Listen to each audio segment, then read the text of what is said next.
Good afternoon, good afternoon, good afternoon. Good afternoon. Or I say good evening because it's what, 7:45. This is your host, Kranky, here for the Arsenal Watchalong. You hear that noise in the background. It's one of my devices playing. We're here to watch Arsenal against Man U, their second preseason game in America. And hopefully it's a good game. I've been to preseason games the last 2 years, not going to any games this year. They're playing obviously out west today, and then playing in Philadelphia on Wednesday against Liverpool. So that should be interesting. They're trying to build up for the preseason. Interesting enough, some of their players actually have come back. I know Saka is actually in the US. Not sure if they just want to visit the US, given that they have extended break. So should be interesting. Hey, Drew Ross, thanks for being here. We'll see how much people turn up for this stream. Some people are Arsenal fans, but they're also Man U fans. So it should be a good dialogue actually today.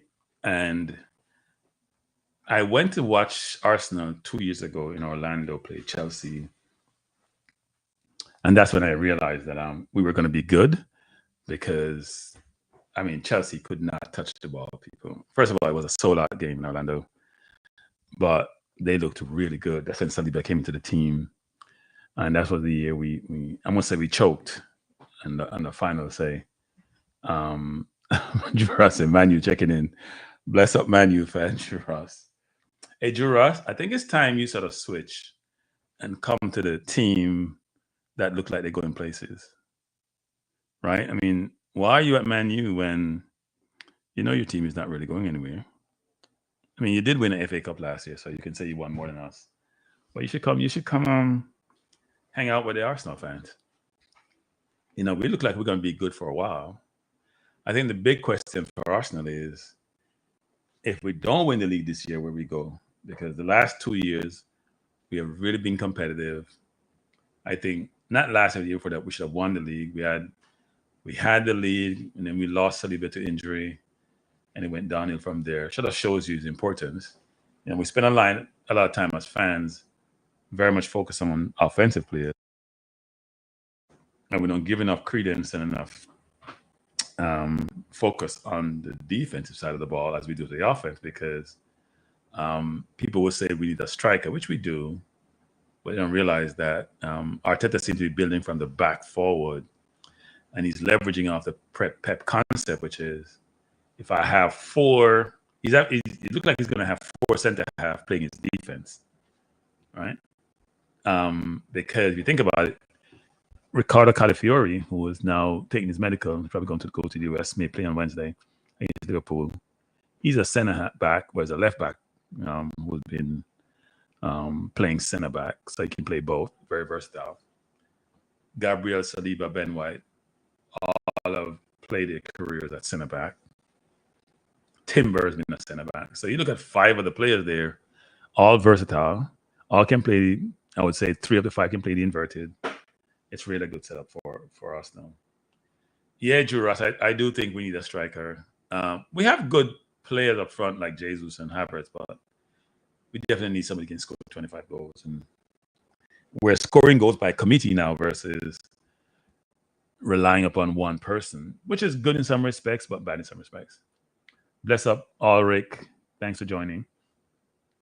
So, looking for, Arteta tries to win every game. I'm watching the City versus AC Milan game. City has a bunch of kids on the field. I can't even recognize most of the City players. Very few, actually. But they look like a bunch of really good kids, actually.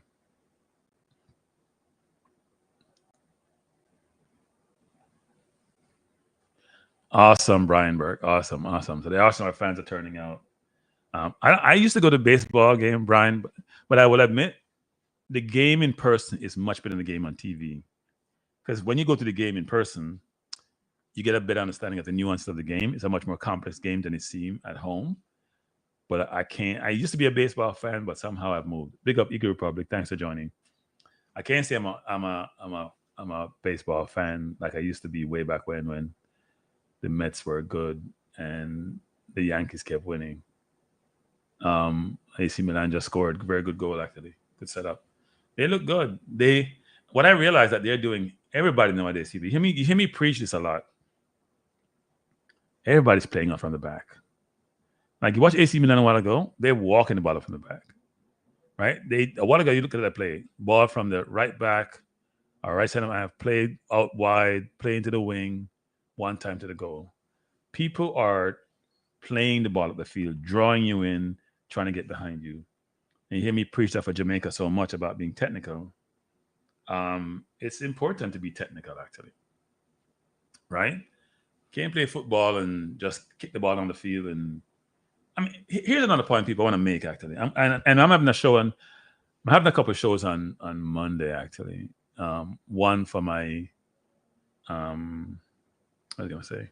One for Kranky Live channel, but the other for my new channel, which is Balanced Views, and I'm balanced in almost everything I do except when I talk about Trump. Sorry, I can't be balanced with Trump. There's no way I can be balanced with Trump. So everything else I try to be balanced on, except the Trump situation. I cannot be balanced with Trump. And that's not good, but it is what it is, people. And I know some people, some of you may be in the chat who are big Trump supporters, but so I'm gonna drop the Balanced View link in the chat. You guys should subscribe to it. It's gonna be good. Over time, it's gonna be good. I'm gonna have great guests on. I'm trying to work to. I'm trying to build up my subscriber base first, where I bring on certain guests. But I have certain guests who said they're gonna come on, or doing well in the environment I operate in. So should be good. Bless up, Mr. Flex. But I'm gonna talk about this a little bit, which is as it relates to the football, is that you watch Spain women playing, and they played Japan. I think they had about 600, 700 passes, and then the under 23, I think, played today against Dominican Republic, had similar passes. People, those of you who have played football, and even if you haven't played football, there is nothing in football like keeping the ball. You have the ball. You're having fun. When you have the ball, you have fun. So if you can keep the ball, sometimes if you don't win the game, at least you know you were in the game and you're playing well, and something it doesn't go your way, right? The other team may get lucky goal or may counterattack you and scored. But people don't understand this, that it's no fun playing football when you're just playing chasing the ball or just playing counterattacking football. So it's not good. You got to enjoy the football. Enjoy the football. I mean, I have the ball, play the ball around, I run into space, I beat my man, I laid off to my teammate. There's nothing like playing possession football. So when I hear people in the JFL talking about flexibility and nonsense, kick and run about, we're so athletic and we can play the ball over the top. If you ain't have the ball, you're going, how is your athleticism going to come into play? If you don't have the ball and you can't get the ball, all those attributes you're talking about, physical attributes, are not going to come into play because, you know, Spain is not the most athletic team. I mean, they now have Nico Williams and Yamal who are athletic, but they didn't have great wing play in terms of athleticism, but they dominate the ball. Ugly win better than pretty passes. Well, the surprising thing is that the team who do the pretty passes and not dominate possession more often wins. So this concept is a fallacy that possession football is not effective, because most time the teams who play possession football are the better teams. Possession football is sometimes not just about possession, you know. The better teams most time have the ball or keep the ball. People don't seem to realize that. Oh, okay. Get you, Brian. Yeah.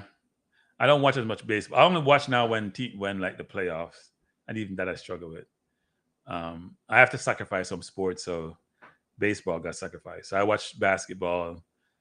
I watch a little bit of cricket. I watch a lot of track and field. I watch NFL. Obviously, I watch football, mainly EPL.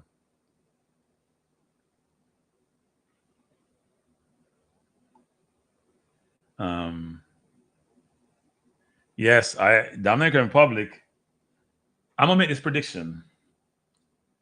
If Jamaica doesn't change, Dominican Republic will, after 2026, get to a World Cup quicker than Jamaica. If Jamaica doesn't change, they go with their quota system and do what they do. I'm gonna make that prediction. The Dominican Republic is leveraging Spain for their football.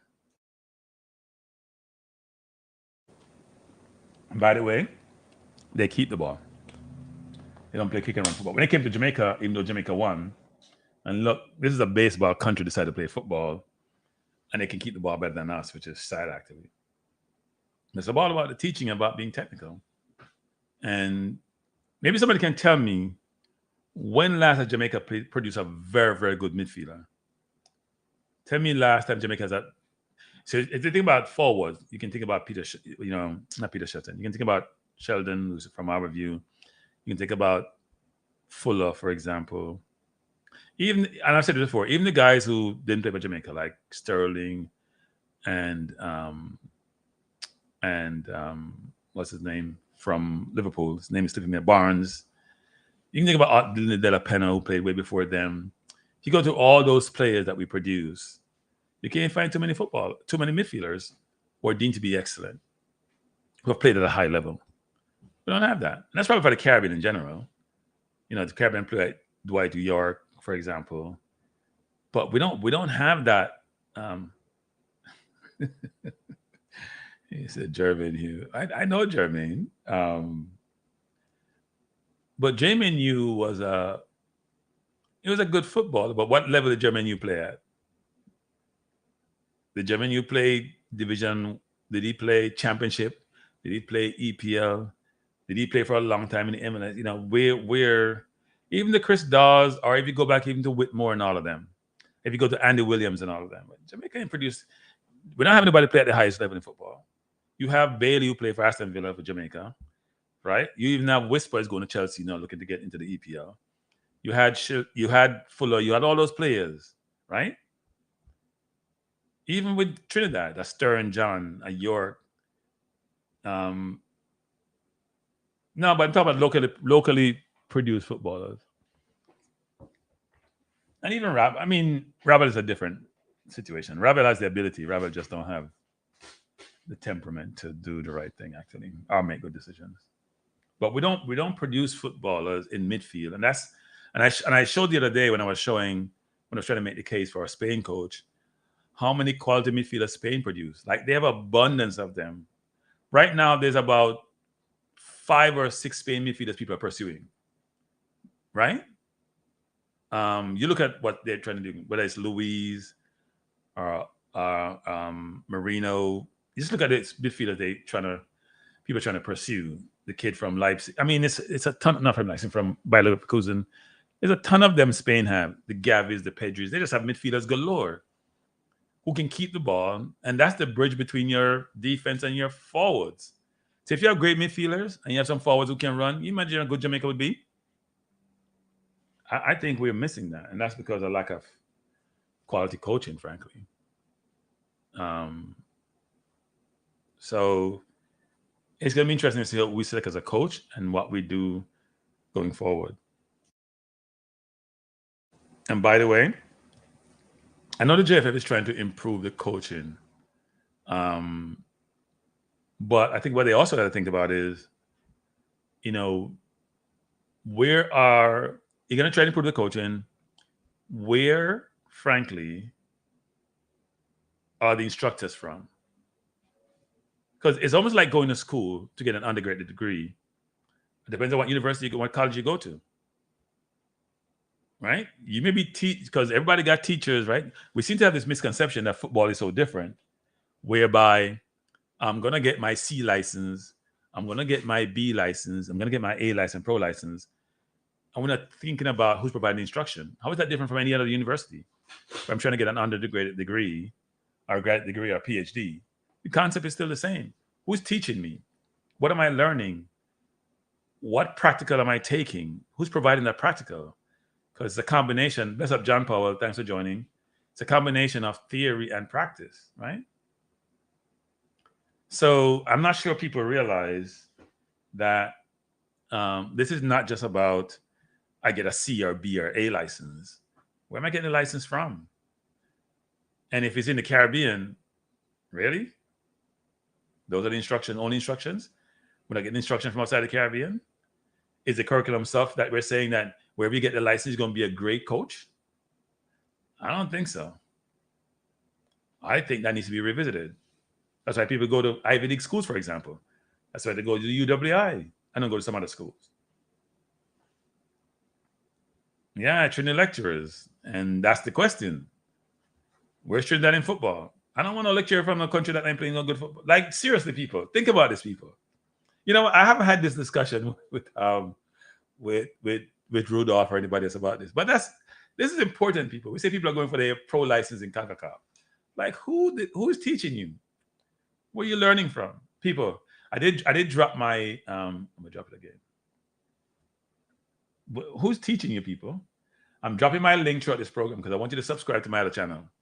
Even if you don't like to talk about politics, I don't like to talk about social matters, still go on. There may be a topic that interests you, whether it's about immigration, whether it's about criminal justice, whatever it is. I'm going to have those things on at some point. So you should sign up. Those situations may affect you at some point. Whether it's investing, whether it's about, how you buy a house, how you sell a house. You're going to have all those things on my other channel when I get it up and running. I'm just trying to do two channels at once. It'll be challenging. Eagle says, gentle people, I keep saying that in addition to the national senior coach, the JFF needs to use the John Wall budget and hire a permanent national junior coach to be in charge of it. Yeah, I do think look, I'm going to say this again for the 101st time. I'm going to say it in Patois too.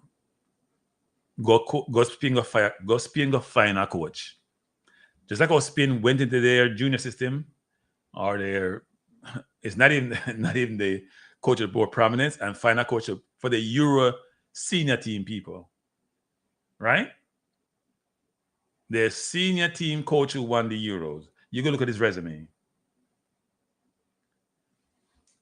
Dominican Republic building relationship with Spain, utilizing Spain to help them play their football. They now are keeping the football. They just now gotta get all their games together. If we could keep the football, we'd be a dangerous footballing country, but we can't keep the football. And we don't have coach or teacher technical side. We, not to harp on this, but we saw with the under 20 what transpired. And that shouldn't be the case, right? When's the game going to finish? The Arsenal game should start at 8 o'clock. I got to see if it's showing someplace else. I know it should be on ESPN Plus. It's now on, let me try to find it someplace else because ESPN is not, it's still showing the Milan game, which is not good. Let me try to see if Arsenal is on. It's on. Let me see what the game is on for all the people who want to watch the game. The game is supposed to start at 8. So the game is on ESPN Deportes, ESPN Plus. I'm going to pull that up because I'm on regular ESPN, but it's not showing it yet. Let me see where it is on in Jamaica, Canada. I don't see it on in Jamaica here. That's not good. I don't see Canada here either. I see a bunch of other countries like Algeria, Australia, Bahrain, Djibouti, Ghana. So why is Jamaica not here? Maybe somebody know where it's showing in Jamaica. I can't find it in Jamaica. And this game is taking longer than it should. So let me see. Arsenal Man U. I have it here on my let me see if the game started yet.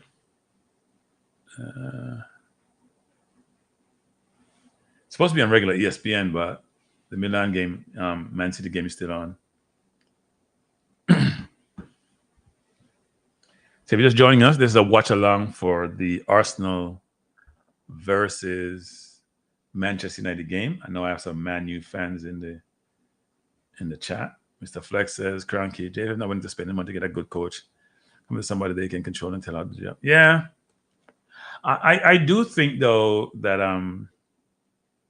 at some point, people in the JFF has to realize that legacy is important in life. Legacy is important, especially when you get to a certain age. Legacy is important, and that they have to change and make it be more about the country than their own personal situation or what some of their supposed stakeholders want, who may not have the vision or the interest of the country at large, but more focused on themselves and what they're trying to achieve. So my hope at some point that the leadership of the JFF will start making better decisions and long-term sustainable decisions that can really improve the football. You got to go out and try to get the best people to coach the kids so that you can have a volume of talent to help the country. And that will help, if you bring in coaches who have the ability to really improve the football for the kids, you'll be able to sell a lot of those kids. Like if that's the goal, is to sell kids to generate income. You can't have the kids you think that you get overseas, you use the national team to expose them, and then they come back after a year. Right? Now, not every kid will make it, but if they're not trained the right way, they don't have the fundamentals right, and they don't improve technically, they're not going to be they're not going to have long careers at the highest level, which then allow you to maximize, your earnings from it. Because think about it. People now sell players with sell-on clause. So if you sell a Whisper, for example, and you say, you know what? If you sell Whisper to somebody, say you sell Whisper for £1 million and say, look, Chelsea, if you sell Whisper, I want a 50% sell-on clause because $1 million is not a lot of money in today's environment. And they sell Whisper for $40 million. You're getting $20 million of that. Or even if they want to deduct them in and say it's 39 divided by 2, still get $19.5 million. But you got to have Whisper being at the level where his trajectory is high and he's going to do well. I think that's important. So the hope is that the JFF will realize that the strategy they're employing is not the right one. They have to change. Thanks, Emerson. Hey, Emerson, how you doing? Why are you not watching the match? So then you're going to have me commentate like we're on radio, Emerson. Hey, Emerson, I hope things are going well in the UK. You're going to have me comment. I don't know what the game is not on ESPN2 yet, or ESPN Plus yet. So that means they're delaying the start. In fact, the players are just starting to work out. So they delayed the start of the game to marry with the Man City game, actually. So that's good. Because I did go on the streaming platform. So look like Arsenal are putting on a stronger team than they did the other day. I see. I should look that up actually. Arsenal, man. I don't see the lineup being shown here on my. I suppose I have something here that shows me lineup and time and all that. I don't see the lineup. Where is it showing in the UK? It's Man United TV showing it, but Arsenal TV is not showing it. That's interesting. Yeah, Man United TV is showing the game. It's also on ESPN Deportes, which is an app. ESPN Plus, Fubo TV, ESPN app. But if you're in the UK, Man United TV, MUTV showing it. Hey, Cece, where's the game in Jamaica? I can't find it here anyplace. It's not being shown in Jamaica? I can't find it here anyplace. It's on Manu TV in Ireland and the UK. But I don't see, it's not shown everywhere. But Man United TV is showing it. So if you have a Man United TV, yeah. Oh, you're in the US, so you can watch it on ESPN then, CC. You can watch it on ESPN or ESPN Plus, any one of those.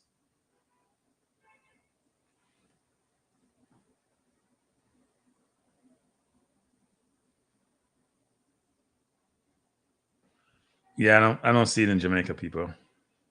So if you're in Jamaica, maybe you can try to find a link with one of these channels, but I don't see it. You probably have to use a URL or something. I mean, a VPN, I mean. If you just join people, I did drop in the link, and I'm gonna keep dropping it throughout this teleclass. My new channel where I talk about every and anything except sports. So if you want to have some good adult conversation, you know, sports can be childish sometimes, come join my channel.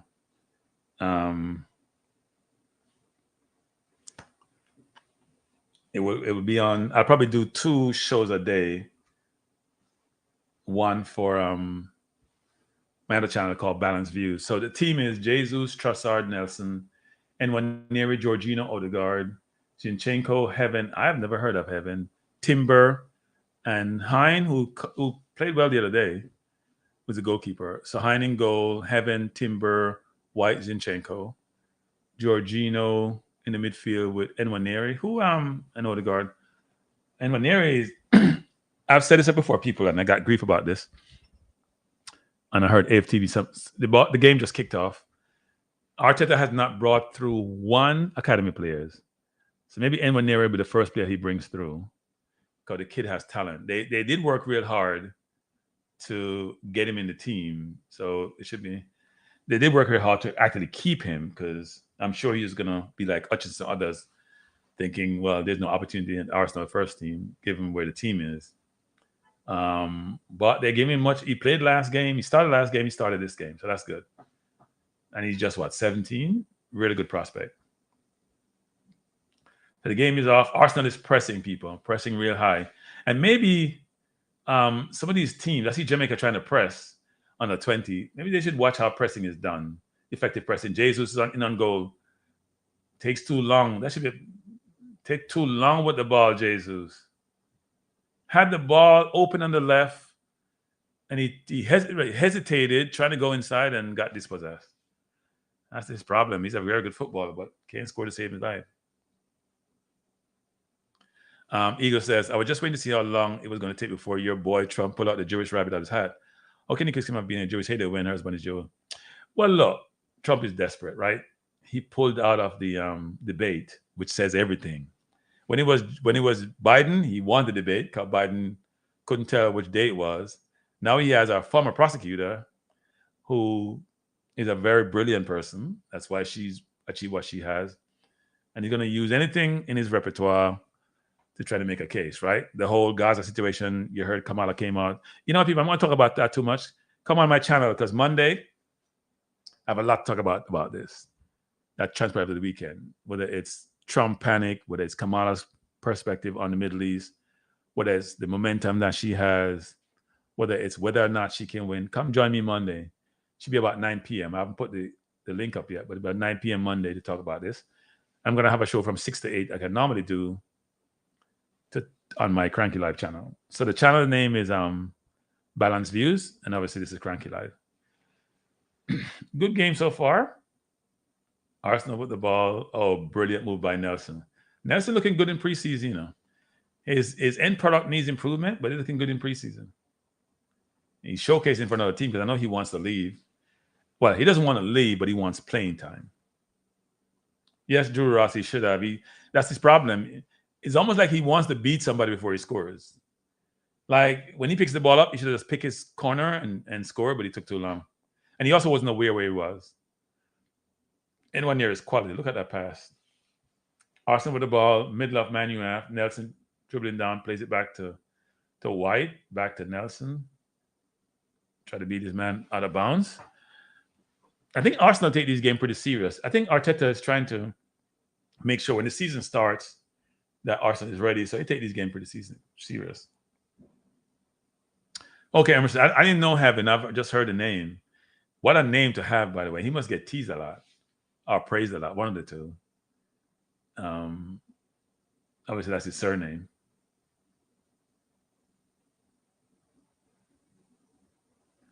Arsenal is controlling possession, though, in this game. Oh, Zinchenko just made a horrible pass. Set his own man up to foul. A horrible pass by Zinchenko. That should have been a yellow card for Jorginho a while ago. And Zinchenko is fighting for his life, people, because there's no way he's starting a left back unless Calafiori or Timber are hurt. Because if you look at the team now, White has the right back solidified. Yeah, what a horrible pass he just made. And so there's only one spot open in the defense, which is on the left, and we're not paying 42 million for a player who's going to sit on the bench. I don't think so.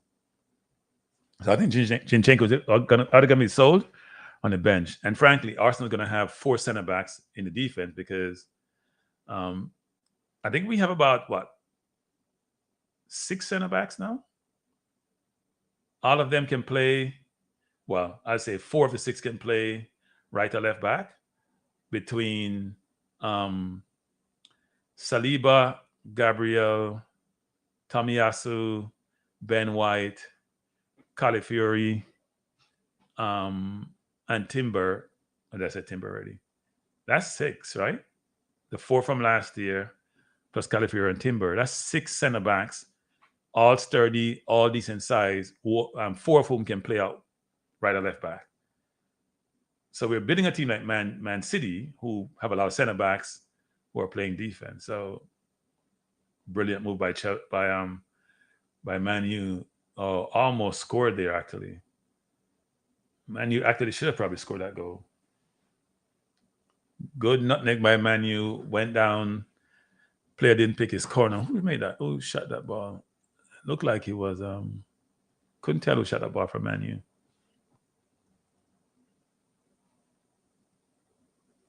Man U looked decent, actually. Because Arsenal have a strong team on the field. The only junior player I would say there is Nwaneri, and he normally holds his own. I probably need my glasses to see better, actually. I'll put them on so I can see better. Even though these glasses aren't much better than me seeing without them, but maybe a little bit better. And I see Mount is playing. He didn't play much last year for Man U, actually. Rashford is out there. Mount is out there. I'm not sure that kid, what's his name, Coulter or Collier?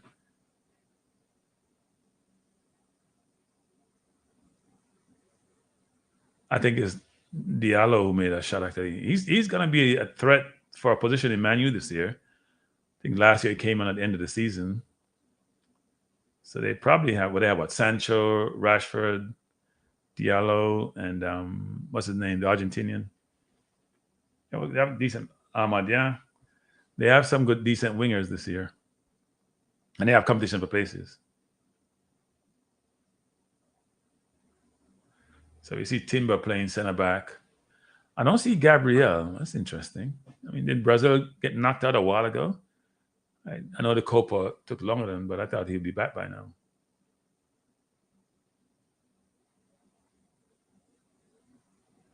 Maguire's out there.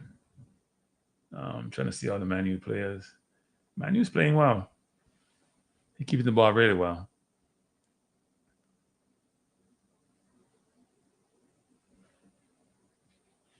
If you just join us, we're in the 8th minute of the preseason game between Man U and Arsenal. Score tied at 0.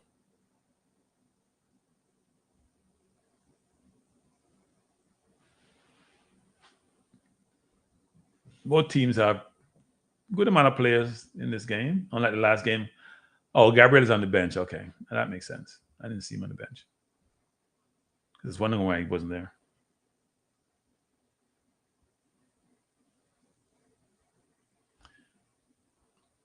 Trossard is back. Belgium is always a underperforming team. I need to find something that gives me the entire Man U team on the field. I see the Arsenal team. I know other players, but there are a couple of Man U players I can't necessarily make out. They may have 1 or 2 academy players. The one thing about Man U is that almost every year they bring to an academy player. Arsenal can't say the same.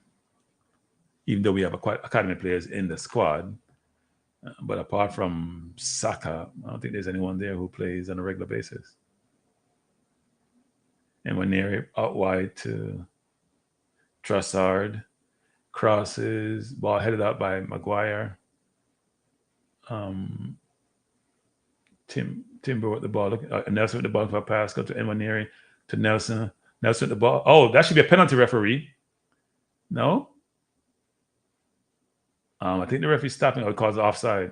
Really good build up by Arsenal. Emanere to Nelson. Beat his man. No, that wasn't a penalty. And good shot by... I'm not sure why it's an offside, though. I didn't see that. You say it's an offside. Oh, yeah, Emanere was... I don't know if he was offside, actually.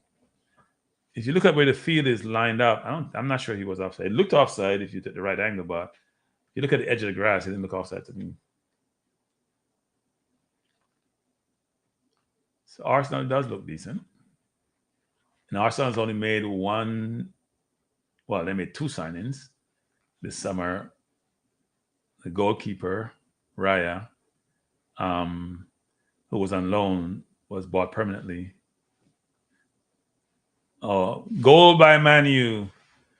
Ireland just abused the young kid Heaven. He wasn't in heaven a while ago. More like in hell.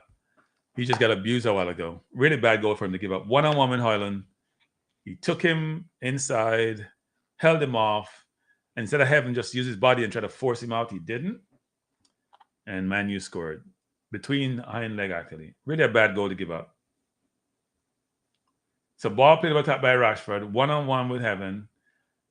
Highland had him, stopped him, took him inside. He shouldn't score there. The keeper, it's bad goalkeeping. You can't score between your legs there. Sorry. He can't score. He had no angle to score. He's in on goal, but he went right between his leg. And that's what some keepers don't realize nowadays, people. And De Gea did this brilliantly as a goalkeeper. He would never go down if the ball or the player was too close to him. He would use his legs to kick the ball out. Goalkeepers try to go down and stop the ball with their hands. Don't realize it's a far distance between trying to get to the ground with your hands versus where your feet are. So not a good outcome for Arsenal. 1-0 to Man U. Good goal. And that's a little bit of somewhat of a counter.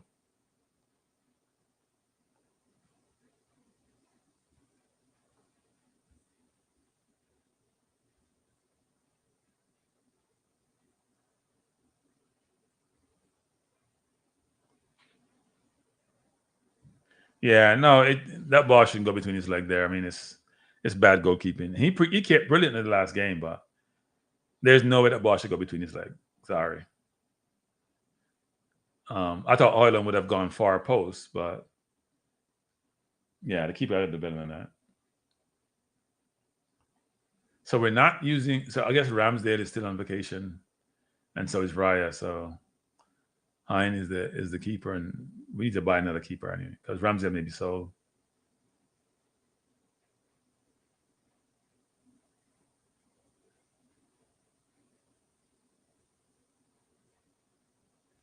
People are going into tackle. This doesn't look like a preseason game. Arsenal playing like this is a first team game. They got to be careful. Last year, and we're pressing high up, and Man U's away again, looking to cross. Oh, he should have scored again, actually. Ball crossed in. Højlund with his left foot instead of his right foot. It should have been 2-0. Højlund went across on Ben White and used his left foot. He could have scored there. Who crossed that ball? Was that Wan-Bissaka? I couldn't really tell. Yeah, it was Bissaka with a really good cross. Højlund was under pressure, though, to be fair to him. He was under a lot of pressure by Ben White. Man U doing a good job of counter-attacking, or probably attacking. When we try to press, they do a good job of breaking the press, and we're struggling. We don't have our 2 months or center-halves there to shore things up. We can afford to press as a team because we have Gabriel and Saliba. Højlund looks like he's hurt already. That's not good. He's down. Like he has some muscle issue. Yeah, it looks like his day may be done. Like he has muscle issue. He just started playing. We're only in the 30th minute. Man U leading by 1-0. Yeah, I don't think Højlund would have scored that on Saliba or Gabriel. They're too big and too strong to be bullied like Heaven was. Heaven's getting a reality check.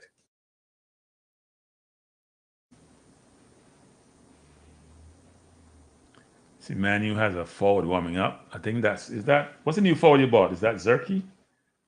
I think that's that. Is that him? May not be because I don't think he should be here, right? but they have someone warming up. Can't see shirt number.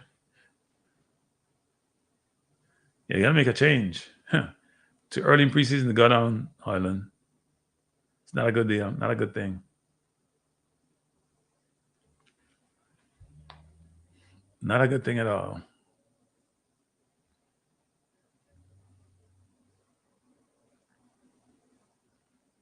Hannibal. Oh, it's Hannibal. Okay. But Hannibal is not a forward. He's a midfielder. Maybe they're going to put somebody like Rashford in the middle or something.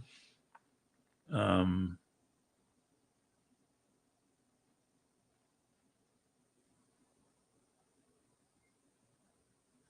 look like Hoyland's day is done. Yep, his day is done. He may have hurt himself on that, trying to score that goal. Not good for Hoyland. Too early. He's going right back to the treatment room. So something is wrong. He's walking okay though, which is strange. If you, I don't think it's a pull muscle like a hamstring, because if it was, he'd be walking like that. It doesn't seem like anything. He's not limping or anything, so that's a little bit strange. So Hannibal, what's that? Medjbury is on. He's been in the academy for a while. I think wasn't he out on loan last year, Drew Ross?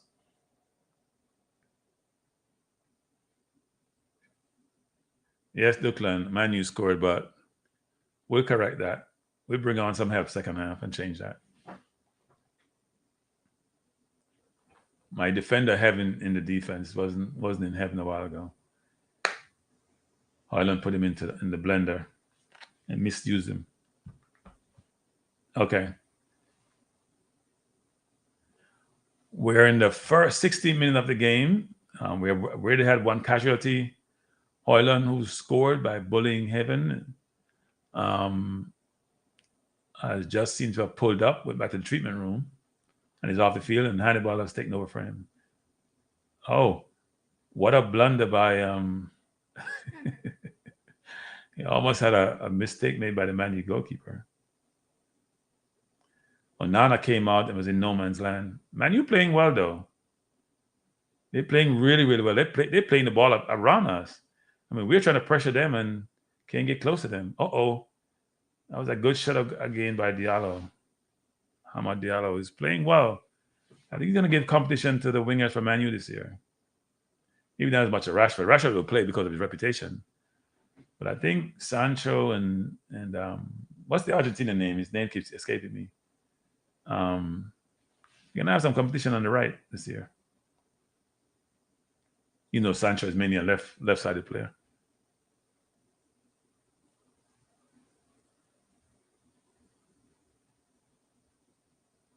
Man U's doing a better job keeping the ball now. We can't get close to them, frankly. We're just chasing them.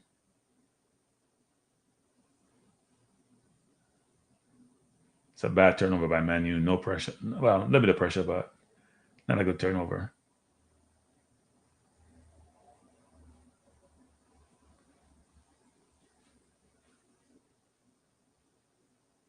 This should be an interesting Premier League season. The question for Arsenal is, if we don't win a major trophy this year, that's the League or Champions League, what happens? Is Arteta under pressure? Because this would be his 5th year, and he also only won one FA Cup with Emery's team. It wasn't his team. He's won nothing in the last 4 years, and we have spent a lot of money. Spent 100 million on Rice, 60-something million on Havertz. We spent a lot of money.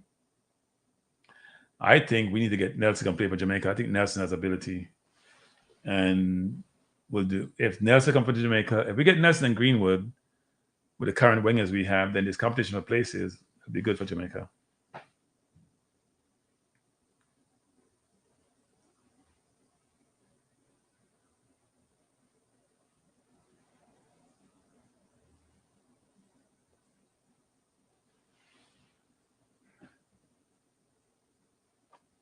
Timber's playing a lot of center half. I don't think he plays center half during the season, though.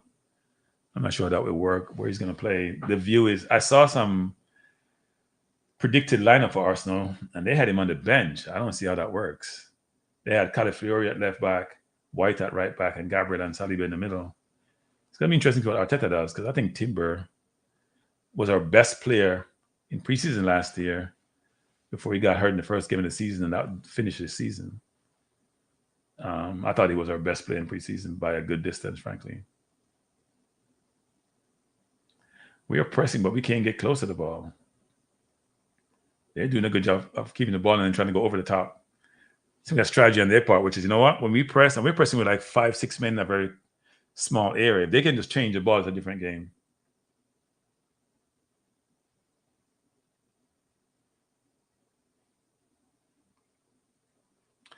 Yeah, I don't know much about Zane, but Kayan was a really good prospect, playing really well, got a really bad injury. That was around the World Cup time. Haven't heard much from him since. Kalen, I know he talked about a while ago, his mom wanted to play for Jamaica. I think he went and got his Jamaican passport. It was in progress when he was talking about this. This was a while ago. Got to be a year and a half ago. And then, more than a year and a half ago. And then he got a really bad injury. So not sure where he is. Hey, bless up Rockford. Thanks for joining. Yeah. A lot nowadays, they're showing sort of people's heritage who you qualify to play for, like Cameron Archer, for example, who's a good player. Cameron Archer has Jamaican heritage too.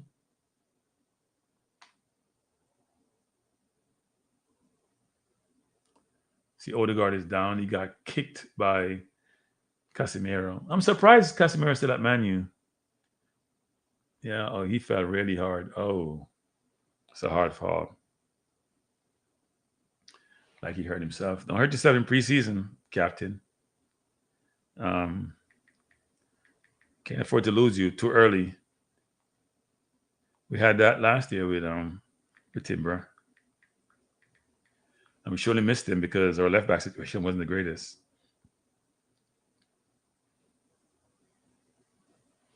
So Cameron Archer, who's going to be at Villa this year.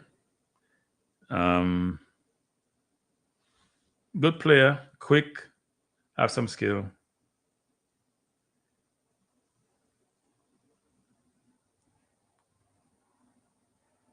We'll see how he does, but he's Jamaican heritage also.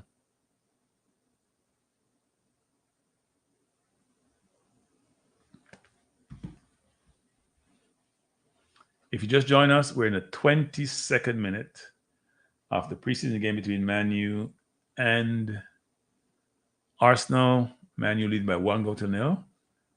Goal scored by Holland, who also got hurt in the process, and is went back to the treating room and replaced by Hannibal. What a name to have, Hannibal. It's like Hannibal Lecter.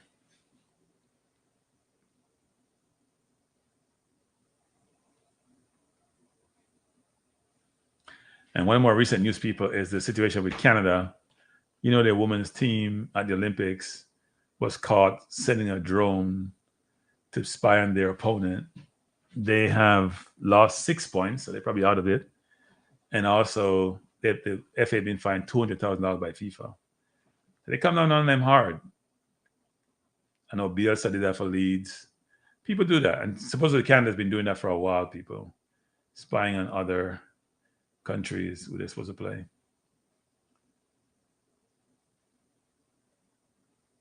Oh, that's a bad foul a while ago. The referee's not calling it. Really, ref?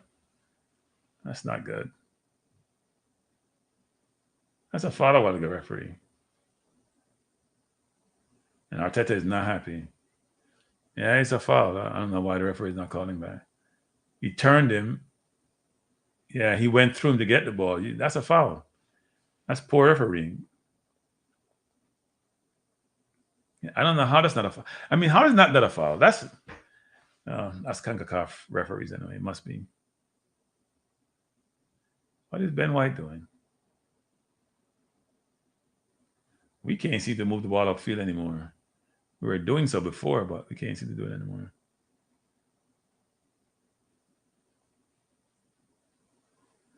Good ball by Zinchenko. Ball out to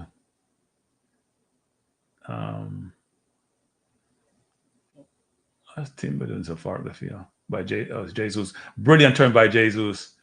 Oh, he tried to cross. She should have done better with that, actually. Good ball by Nelson Jesus. He turned his man inside. Not much space to pass the ball in the box there. That should have been a goal, though. Some way, somehow, somebody need to get a foot on that. Really good play by Arsenal. I'm telling you, people, I like how Nelson's playing. He looked good in preseason. He's not hurting his chances to get a move, but I also think about him for Jamaica, and it's going to be good.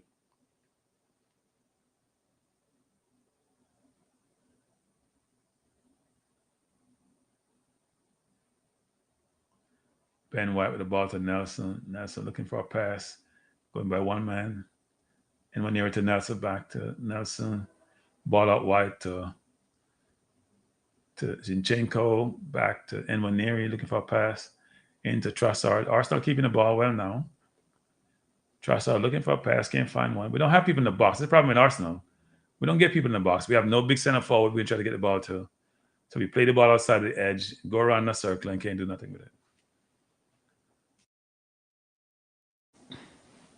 Arsenal keeping the ball well. That's got to be about a 15-pass move. Is that an offside? No. Arsenal scored, but I'm waiting for VAR. You know this, go people. You can't get excited until you see VAR. Really, really, really good build-up by Arsenal. Goal by Jesus. Brilliant cross. It looks like Nwaneri. Look, people, Nwaneri is a player, people. Nwaneri, going to have people fighting for the game. Nwaneri is quality. He was the one, he was what, the youngest player in the Premier League? I think he still is. I think Arteta was playing him just to make him feel good. So ball to Zinchenko, Trossard with the ball, play the ball into Nwaneri to Zinchenko, plays it down played it back to Trossard, played to Nwaneri. They're looking for offside, but no offside. Ball played in by Nwaneri, brilliant cross into Jesus, who scored.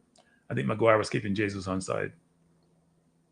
Really good play, and Nwaneri is quality. Quality.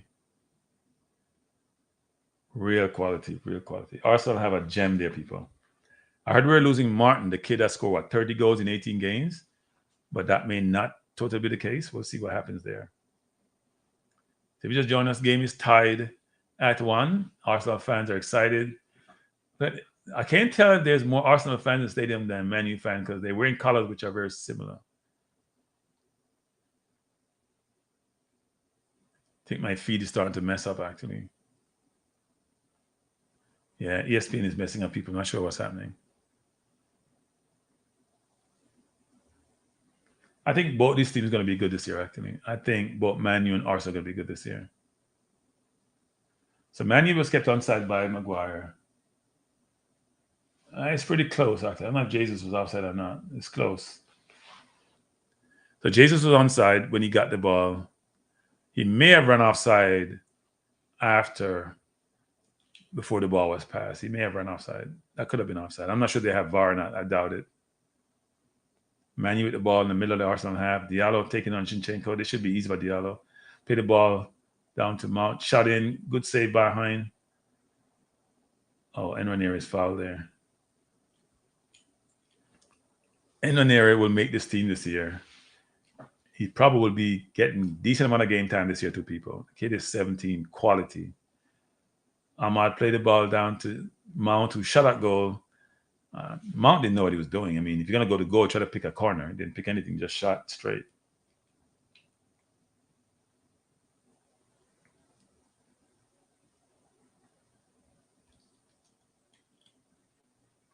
Heaven, the ball plays up to Nelson.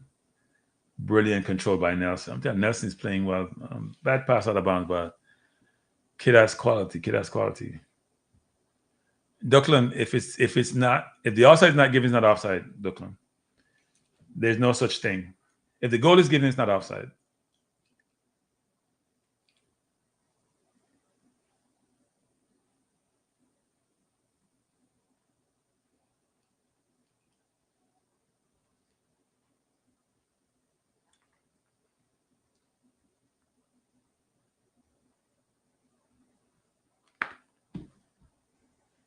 Arsenal have a decent bench.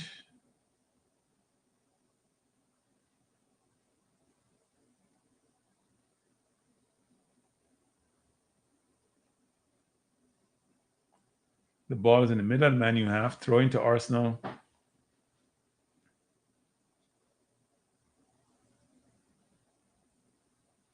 So over the last 4 years, they're showing the Arsenal finished 8th, 5th, 2nd, 25 points behind, 24 points behind, 5 points behind, 2 points behind. Frankly, the 5-point behind season, just 2022-23, we should have won the league that year. We choked down the stretch.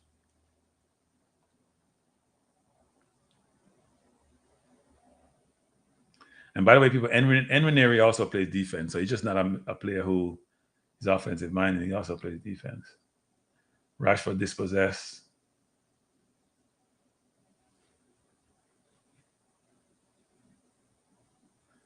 Jesus is down, but referee not giving him a foul for that.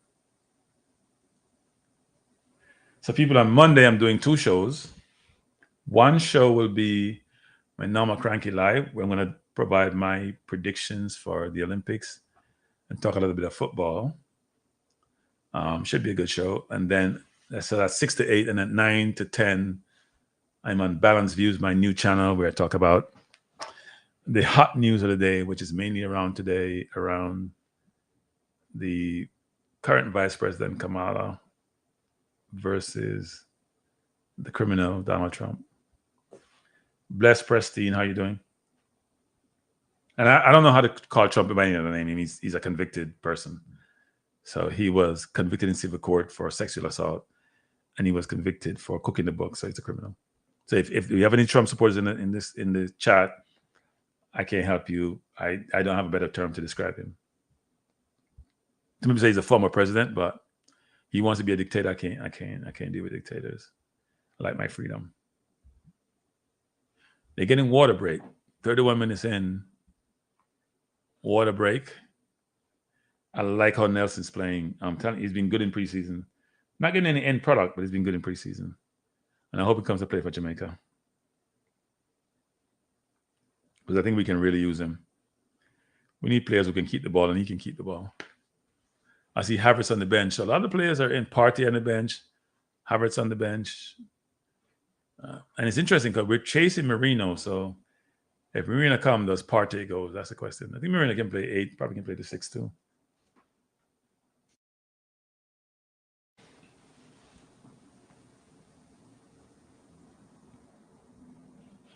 So Drew Ross, how does your team look this year? How's Man U look this year? I see Mount is out there, Casemiro, Wan-Bissaka, Maguire, Rashford. So you have a decent team on the field. Your new star boy, what's his name? Lenny Euro? He's limping already, actually. He's limping out the game, it looks like. He's a good player. He's about 18, but it looks like his day is done. So you have 2 injuries already. And by the way, he was named to League One Team of the Year at 18 years old?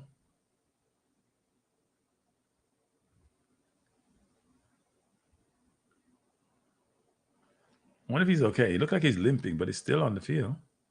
He's going over to the trainers. He's shaking his head. So Manu's falling like flies already. He doesn't look happy at all. He's shaking his head. That's not good. And Man U people last year had a ton of injuries. Maybe that's one of the consideration to give Ten Hag a new contract, because they had a lot of injuries last year. And they did win a cup. They did win the FA Cup by beating. Hey Tony, how you doing? They did win by beating Man City, which some people thought would be impossible. So if any case, they did the impossible.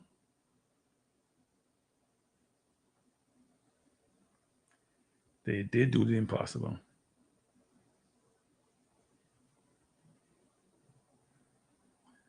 See Arsenal players going to warm up. It looks like.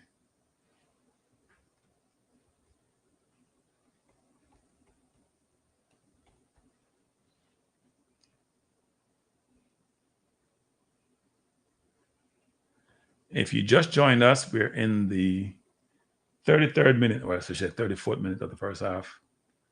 Arsenal tied 1-1 with Man U. Man U scored first in the first 10 minutes, goal by Højlund, who injured himself and was replaced by Hannibal.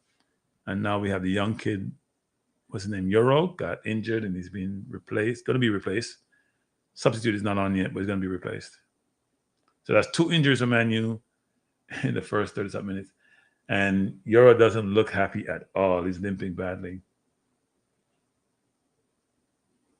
Arsenal with the ball. Nelson trying in the box. There's no room there. No room at all. Ball has to be taken up by Arsenal. Playing well, actually.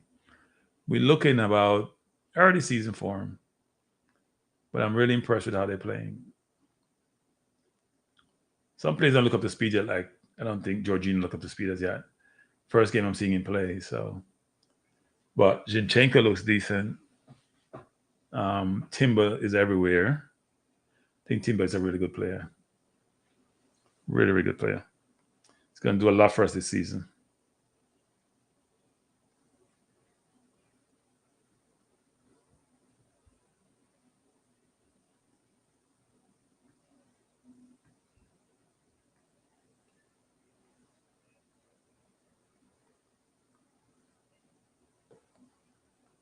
See a Man U player rolling, that's Diallo. Too many players are going down, that's not good. It's too early in the season to be going down this early. And these are not players who played like in the Euro, for example.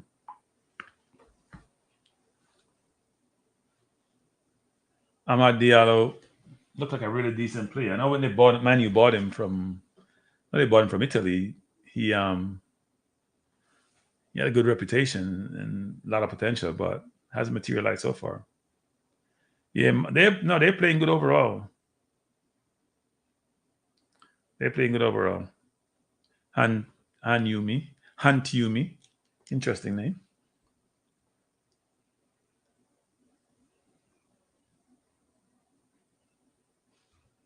Hey Tony, I sent you something. Well, Arsenal looks good. And by the way, people, it's 1:47 a.m. in the UK. I'm not sure how Tony does it, but he does it. But I guess it's Saturday night, so.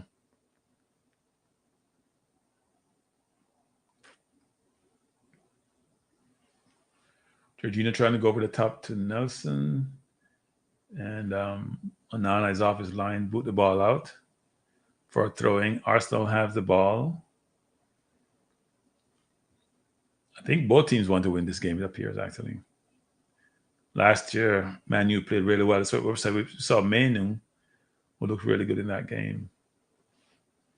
Arsenal spraying the ball around. The ball's out of bounds.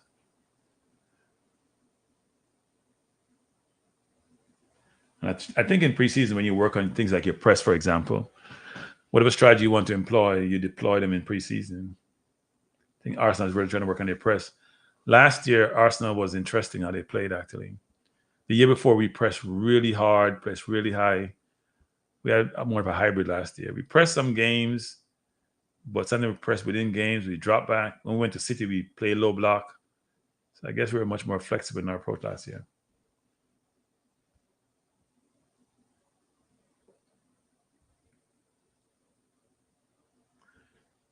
(37th minute), Arsenal with a throw-in deep in Man U territory. And Man U have a few academy players on the field.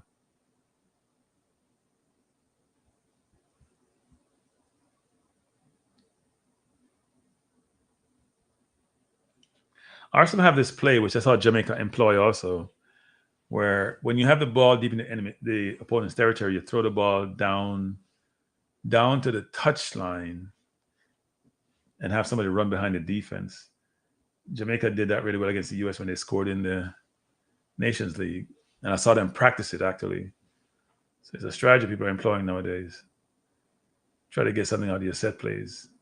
I think we scored about, of the 80-something goals we scored last year, about 40% were sort of set plays type plays. So we got to score more goals from open play this year.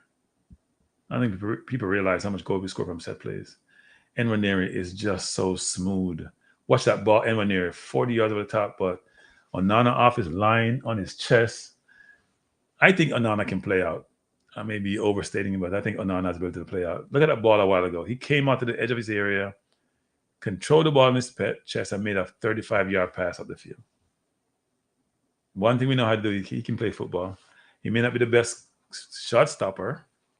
Actually, the shot stopper. I think he's probably more of decision making the goal. When to come, when not to come, how he positions himself. But he has a lot of footballing qualities, which he exhibits quite a bit.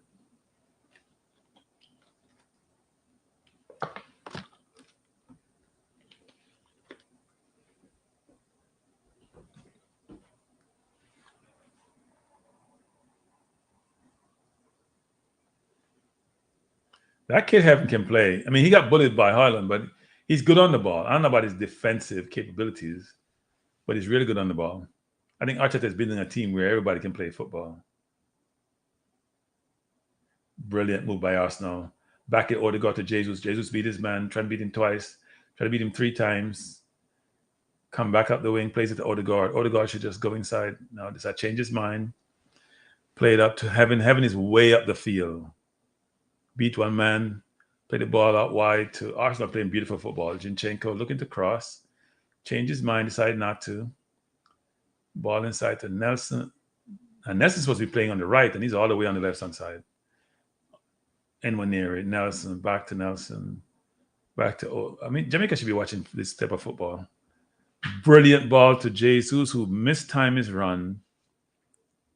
So they draw the defense in on the left-hand side, switch the play, but I think Jesus was flat-footed there on his heels. He should have gotten to that ball. That was a really good pass.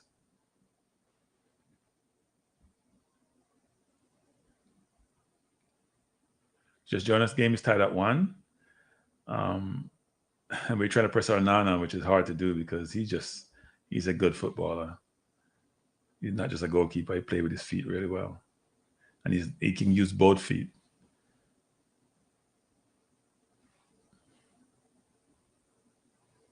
Timber with the ball, play the ball to Nelson. Nelson out wide to Odegaard. Odegaard looking for a pass. We're going to go back to White. Doesn't have a pass. Back to Timber, who's very comfortable on the ball, by the way.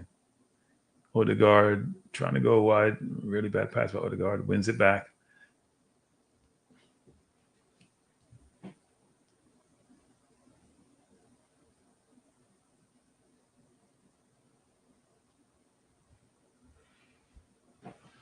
There's a lot of people on Arsenal's bench. I count 1, 2, 3, 4, 5, 6, 7 person on Arsenal's bench. So it must be physio, masseuse, a bunch of different people. I'm sure medical doctor is there.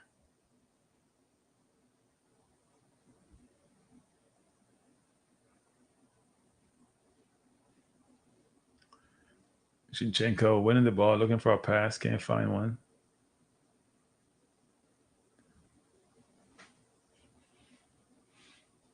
Manu's also pressing. Manu with the ball in the middle of Arsenal half. We have Rashford. They're slowing the game down now, trying to get their bearings.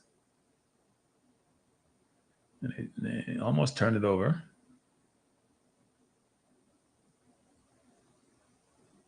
So they have Hannibal playing center forward. Hannibal is not a forward. They must be run out of forwards. Yeah, I don't have a true center forward playing. And that became obvious when Hoyland went out because Hoyland looked dangerous in the when he was on the field, but I haven't seen much from the center forward subsequently. That's a foul against Jorginho, who's down.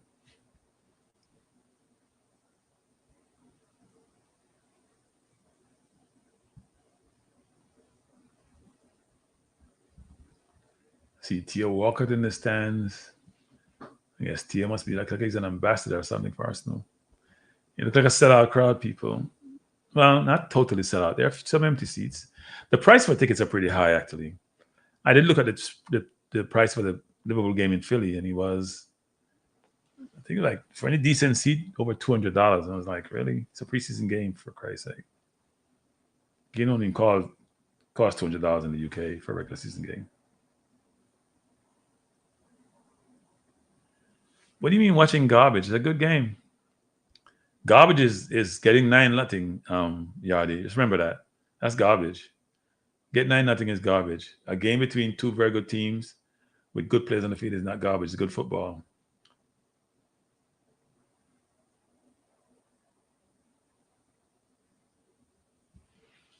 I don't think Arsenal are happy with the referee. He's not calling certain things, and then the player just dived a while ago because he lost the ball and he gave him a foul. So he didn't get touched, and he just dived. Is that Mount? That was awful, Mount. You should be at the Olympics. Look at this. He didn't touch Mount. That Mount dived. He looked like Harry Kane diving.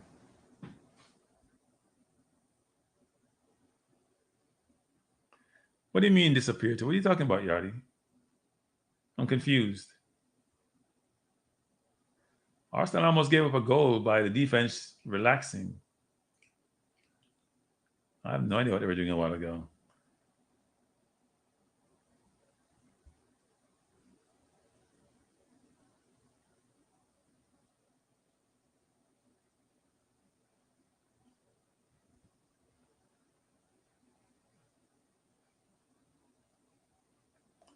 Kamala?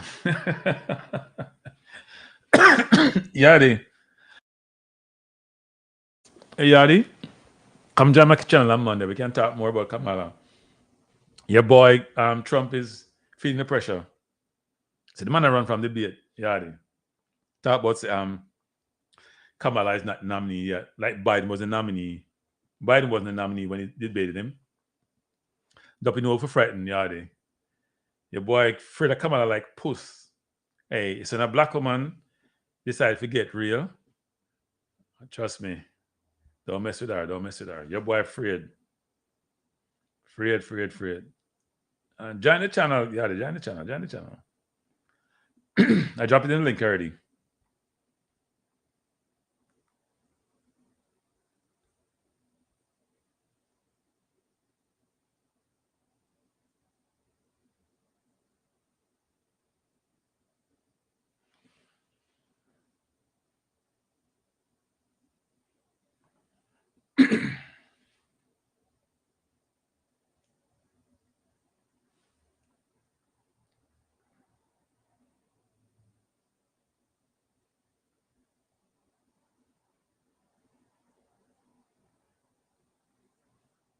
Casemiro always running into people. I don't know why. He's down, but he and Jesus. So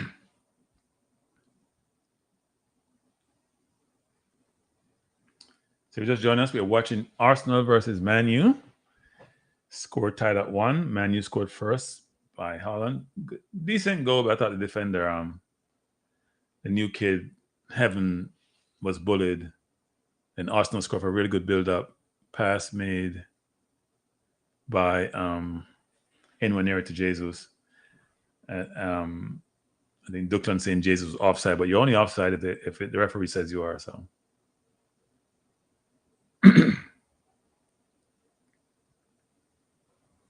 Man U's attacking us in our area. Rash over the ball, looking for a pass. Going back. Good win by Arsenal. Nelson White. And go back to Hine. He's going to go deep.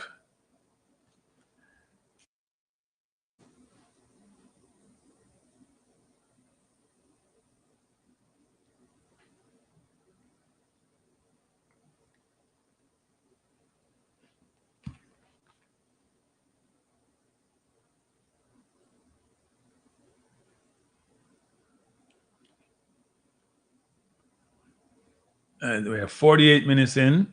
Game is tied at 1. They're going to play 3 minutes extra time, so they should be there by now. It's the half. So, end of the first half. Let me know what you want to talk about, people. You want to call in, we can do so. The phone lines are open. Phone lines are open. See the number running across the screen. Across the screen. Oh. Hey, T, I didn't see you. Tony, what I say? How you doing, champ? I'm doing well. How you doing? Yeah, not too bad, not too bad. I'm actually late, so I haven't seen any of the goals. The first goal scored by Manu, our defender Heaven, a kid from the academy, got bullied by Holland. Keeper should have done better, and then we scored a really good goal. I'm really impressed by Nwaneri. The kid got tons of quality. And I know there's been a discussion about should he go out on loan or not. I think we should just play the kid. Stop your loan nonsense. We don't have an 8. Play the kid at the 8. Get the kid some running time because he's that quality. He's quality. I know he's young at 17, but Gavi and Pedri play for Barcelona at 18, 17, so I don't see why he can't play. Yeah, quality. Let's not forget we just saw Yamin Lamal playing. Yeah, and he just made 17 without Euro, so yes. Yeah. I've just seen the goals.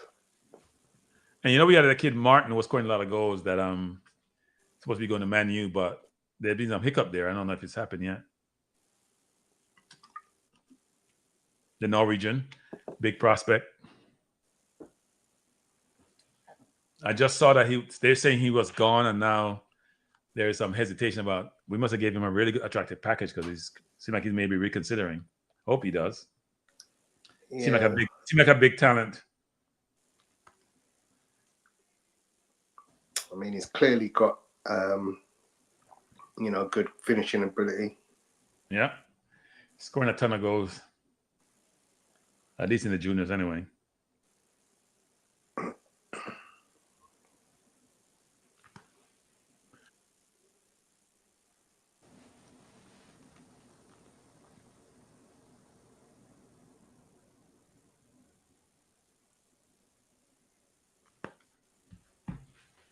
You have a noise in the background, Tony, a buzzing noise. I don't know what it is. Say that again. You have a buzzing noise in the background. Not sure what it is. Oh, yep, you fixed it. So what are your thoughts on the upcoming season? You see, we have one purchase to date, one true purchase. Obviously, we bought Raya out right now, but he was on loan with the obligation to buy. And we have bought Calafiori, who was supposed to have his medical today and going to fly out, maybe play the Liverpool game on Wednesday. What's your thoughts? Yeah, I mean, he looks as an excellent pickup for us across the back four, which is now a very healthy back four.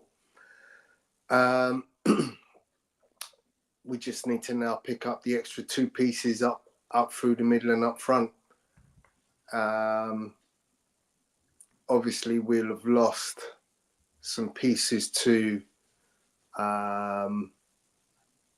just timings. Obviously, El Neni and Cedric have left. So, those are 2 players from the squad that we can now look at rebolstering the team.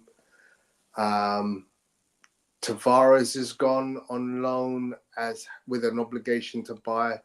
And I think the same situation with Lokonga. So again, numbers were down. So it would seem clear that we would need to buy at this stage and a midfielder and a striker or front line player would be, I think, that the wise choice. With the imminent departure of Emil Smith-Rowe, again, that does leave opportunities for players to come in and immediately be looked at for, those positions around sort of 10 and 8. So yeah, I'm happy if they buy Marino. If they look at Fabian Ruiz, I'll be happy with that. We're watching closely, apparently, the situation with Barcelona and Nico Williams. So if that doesn't go through, then we will be trying to make an approach there, which would be, to me, the dream signing. Failing that, there are several other names out there that we could be looking at. Hey, Yadi, what are you talking about? We had a good season last year. We fell 2 points short of probably the best team ever in Premier League history, frankly. I know there'll be a lot of people from Arsenal and Man U question that, but Man City has been dominant for a number of years and we ran them close. Liverpool ran them close, but it's only us and Liverpool. Nobody else running them close. Over the last 8 years since Pep has been here, only Liverpool and Arsenal ran them close. Nobody else has run them close. Not Chelsea, not Man U, no one. Well, maybe not. Yeah, Maybe I Chelsea just won looked one at year the in a goal Conte, from right? Hoyland, and yeah, Heavens definitely should never be taken down that side the way he was. Yeah. He got bullied. I think what happens is Ireland froze him, right? He took Yeah, him, froze him, then went by. But you got to force him out. If that was yeah, Saliba, he's going to body him out and say, you know what? absolutely. I'm going to take a yellow card or something, but you're not going by me. Yeah, I'm going to body you, body you, body. He didn't body him. He allowed him to set him up, then went and he froze him. And the ball went to keeper's leg. The keeper got to do better to me. Close your legs. That's the one thing. Don't get beaten. Don't get beaten between your legs or the near post. If he's going to score, let him score wide. Right? Let him score far corner. But it's a decent game. We look decent. Man, you look good also, actually. They're playing the ball well. And they have some academy players on the field.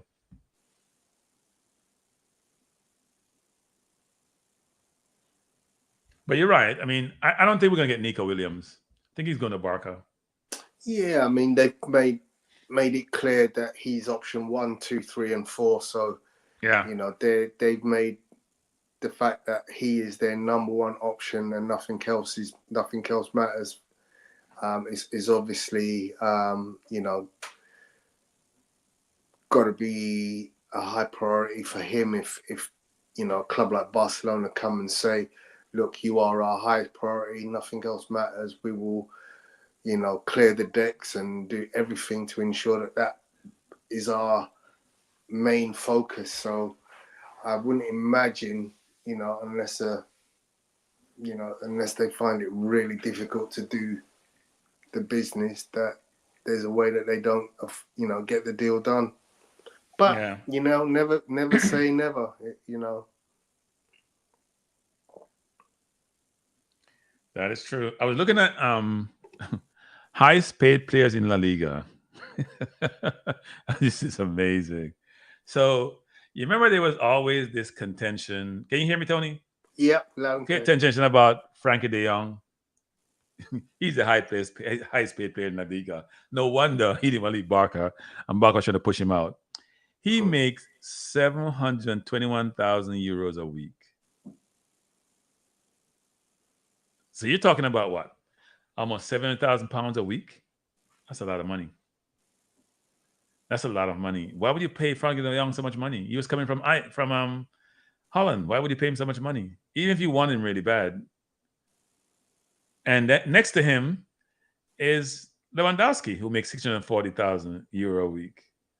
So Barca have two players making over 1.3 million euros per week. That's why they're in financial trouble. It's crazy. They're both going to be making more than Mbappe, who's going to make 600,000 euros a week. Crazy numbers. And even Ansu Fati, who's not in their plans, is making 268,000 pounds euros a week. He's not in their plans. He barely got a game at Brighton. The numbers are crazy. Valverde makes 320. Gundogan makes 360. Barca has a lot of high-paid players. Yeah.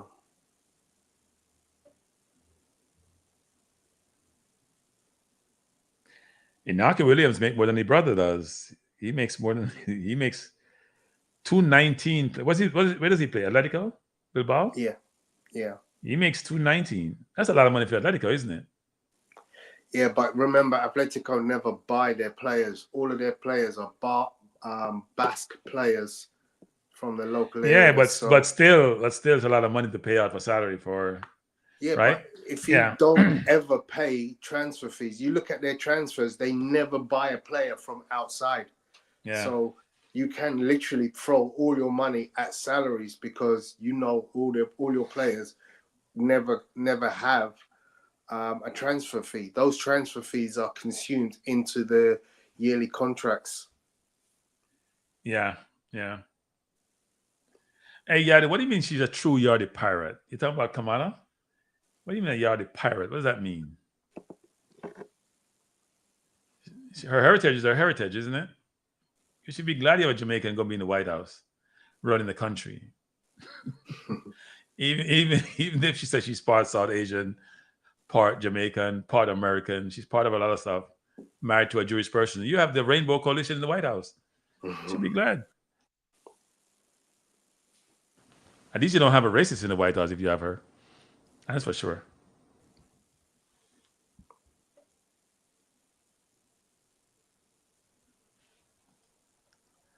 So, people, we're here for the watch along for Arsenal versus Man U. Game tied at 1.5. Both teams playing decent football. Arsenal look really good, especially youngster. Youngster look really ready for the senior team. Again, Jesus got to figure out where the goal is. He's going to be on the bench this season if you don't try to put the ball in the net. He had a really good chance in the first minute of the first half of the game, first 5 minutes, and waited too long to shoot and got dispossessed. Do you still think we need a striker? Yeah. I mean, you know, our only option at the moment is Kai Havertz and Gabriel Jesus. I'd like to see another player in the mix. Yeah. We need someone with some size and girth in the middle so we can put the ball in the box more. We were reluctant to put the ball in the box because I don't think we have a physical presence. Not saying it should be Tony, but somebody with a Tony type presence or a Kane type presence or a Haaland type presence who, you know, you can put the ball in the box and going to fight the defender and put the ball in the goal. Because when you occupy defense in the box, you get more chance for the other players to run onto the ball. So hopefully we'll see somebody with that presence in there.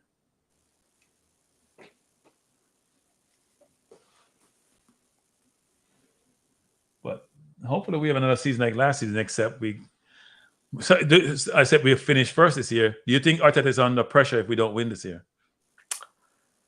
I think he puts himself under that pressure, in all honesty. I think he knows that, you know, the longer away you don't succeed, the more difficult it becomes. You know, you were in a prime position to win it last year. You had a good opportunity the previous year. I think you look at, you know, 3 seasons of that level of performance and you probably don't get a fourth where, you know, people come knocking at the door and saying, okay, we're taking your gems. You know, I think he will retain the squad as best as he can. But, you know, I think with some of the development of certain players, I think he has a tough time keeping them for a 4th season without having won the league and then being approached by, you know, all and sundry across the world with big money opportunities to play. You know, a player like Martin Odegaard is going to be, you know, looking at the way he's playing at the moment, every team in the world would love to have Martin Odegaard. Yeah, the question: if you don't win anything, do the players say, "You know what? I gotta go try someplace else"? Because it's not right. If Real Madrid come calling for Saliba, for example, what happens? Which they probably will at some point. Yeah. Even though, if I'm Arsenal, I'm saying 200 million. So I'm not selling him. I'm dead serious. 200 million. You want him? You're absolutely right, though. You're absolutely right. I mean, Barca writing $1 billion clause in their contracts, don't they? Barca always put $1 billion. Yeah. Yeah, that's which means I'm not selling. Yeah. That's literally what you need to be doing. Is some of these players need to have ridiculous amounts of money in the buyout clause that you know, precludes them from being available to any club. You know, we know who they are: Saliba, Odegaard, Saka. Yeah. You know, if those guys perform again, that would be season after season after season. You know, you just couldn't not, you know, want to look at those guys with a potential buy.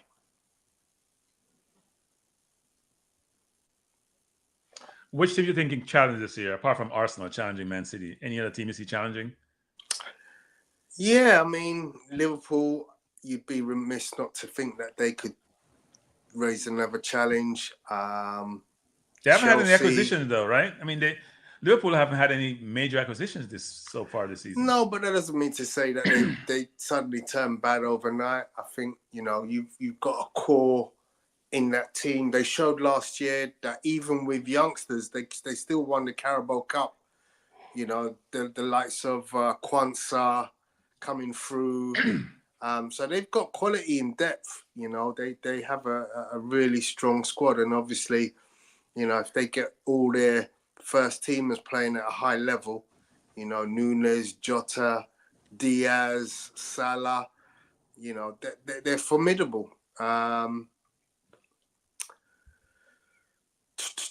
Who else? I mean, yeah, I don't think Newcastle will be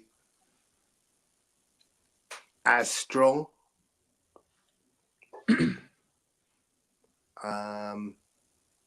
I think they still carry threat in games, but I don't know if they'll be as strong.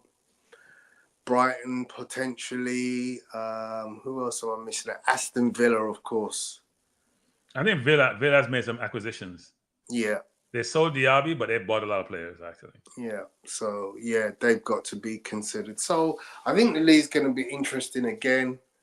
You know, I think there's going to be interesting in what Arsenal will do through the rest of the transfer window to transform their options up front. And I do believe they'll get something that will transform their options up front. Right. You know, I think if, you know, we've been linked with Eze, I think he would be fantastic for us. We're not buying Eze. 60 million. I already spent 40. I think we're gonna go for something safer like a Merino.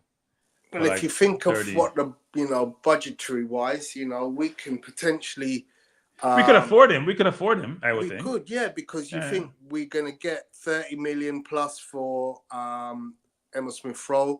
We've only spent 40 million on Calafiori, so we're only 10 million down.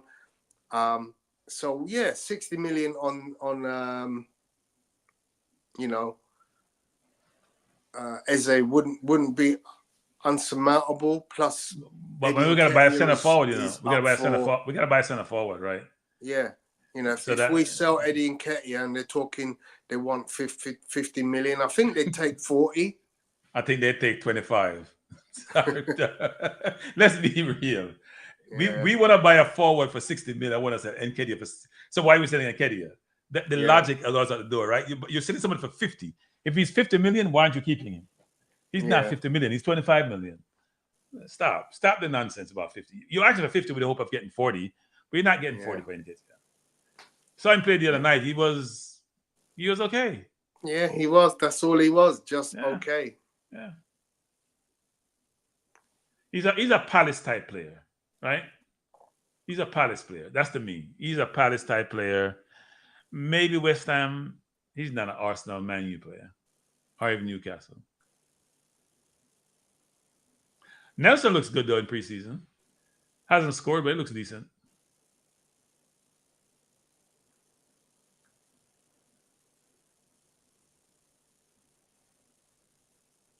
So the second half, I started people. Man U with the ball deep in the area, trying to get out. Onana just take a risk. He got pressure a while ago. He faked the kick, drew it on the player in front of his goal. If the player anticipates, that may not go well. And if I play, I'm playing to beat me. I'm not playing him for the kick. I'm playing him to beat me because he takes risk.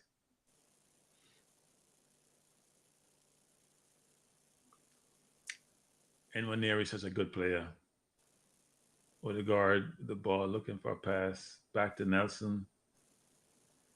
You know what I find strange, Kranky, is these pitches in these stadiums where you can see that the pitch is at its absolute maximum and it's still not quite big enough. Yeah. Well, they're football pitches, right? Yeah. Yeah, they're football pitches. That's the problem. That's the problem. I just saw what you talked about. They're gonna, yeah. The Onana turn. That was very clever. Yeah. Now he's a footballer. I wonder if he could play out, actually. I met him in Saudi Arabia a couple of months ago. Oh, yeah? Well, he was at the boxing match? Yeah. Now he's a footballer. You can tell he plays some football. He had to have played out at some point. He just learned that being the goalkeeper, being the goal all the time. Because he can kick with both feet, actually.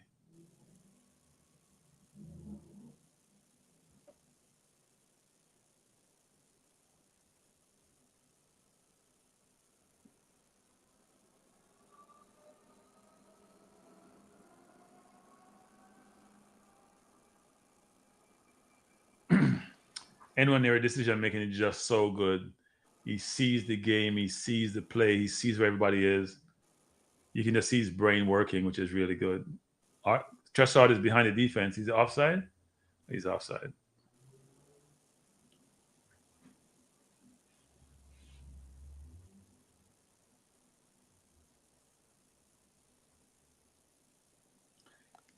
I think he would have been onside if there wasn't a touch.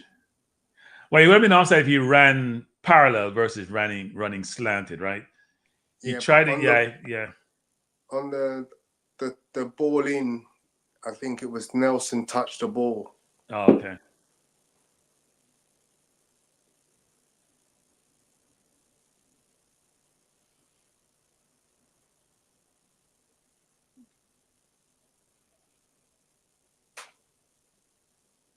We're pressing high though. We're trying to put in play what we're doing in practice. We're pressing really high, trying to win the ball.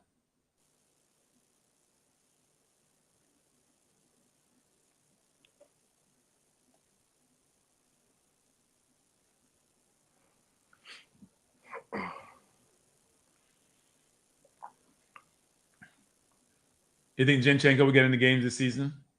Apart from like League Cup and FA Cup? You may not get a lot of game with Calafiori with Ricardo here, you know. You know what? I'm really not sure what Arteta fancies doing this year with the defence, because I can't see how he leaves out Timber. You know that preseason lineup being picked doesn't include Timber for some people. They have White right and Calafiori left, which I find interesting. I thought Timber was our best player in preseason last year. Yeah. And he's playing really good centre half this year. So I'm not sure that's going to work. I think Arteta has a problem on his hand. It's a good problem, though. Well, not for the player who's on the bench. It's a good problem to have choices, but the question is, how will he mix it up? He needs a backup for Saka. That's what he needs. We have enough backup at the defense now, right? We have six centre halves, actually. Yeah. Otamiyasu plays centre half for Japan. So if you have six centre halves, then and you have no right winger to back up Saka because you don't trust Nelson, you have to make some changes. You have to find somebody.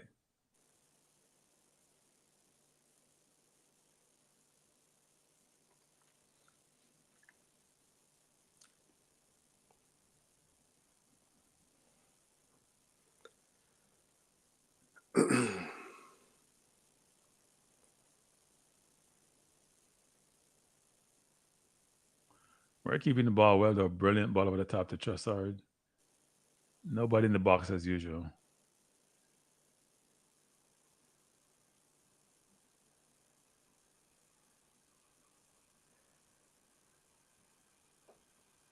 Yeah, there's players still out there that, you know, we've been linked with.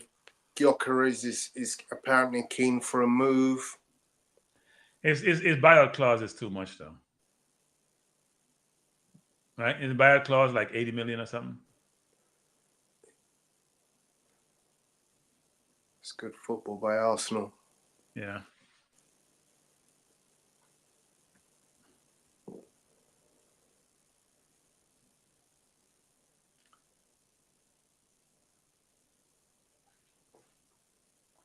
Emerson saying Brighton could be a surprise package. I think they're too young.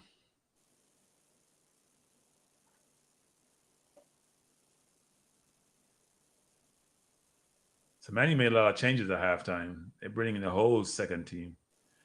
And as usual, Arteta didn't make too many changes. Nothing new for Arteta. Maybe he's gonna play a brilliant link up between Emaneri. I guess he's offside. That's not Emaneri. Who's the young kid that has come on? I don't know who that is actually. I'm trying to work out who it is as well.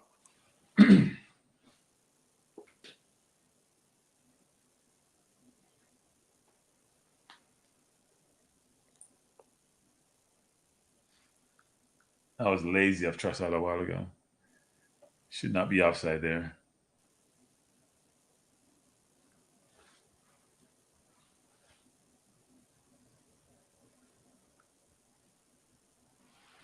Emerson, I think Brighton is a little bit young actually to threaten. So the kid that's come on is Mo Salah.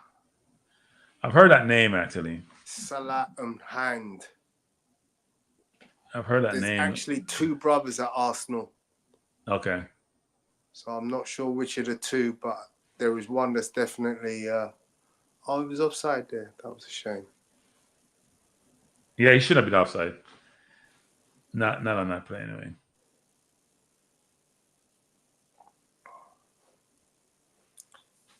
Yeah, so Arsenal's changes are Heaven came off for Kivior.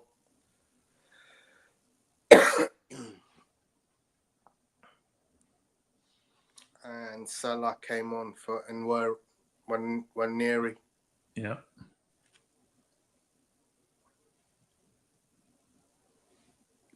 We still have Timber. Timber plays a lot of football actually. He's getting a lot of reps. Yeah. I mean, he hasn't played. He didn't play a lot last year, and so exactly trying to get him up to speed. Trossard is out there. Odegaard is out there. Jays is out there. So not a ton of places. White is out there. They didn't make too many changes. So he took off the two academy players. Yeah.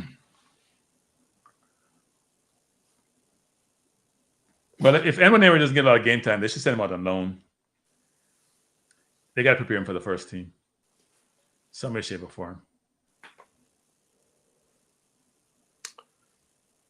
Hope you're well, Emerson. Nice to see you.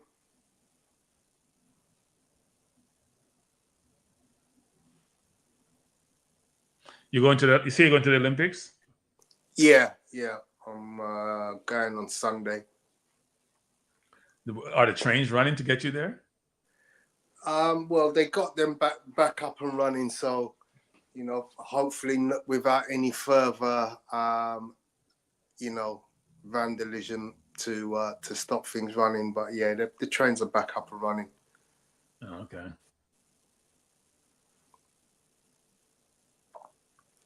Did you guys? I mean, I saw the backlash from the opening ceremony. Did you guys feel that there was a valid reason for all of the backlash that I saw?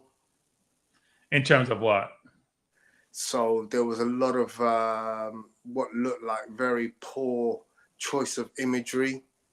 A lot of, they appeared to show a replication of the Last Supper with transvestites and the actual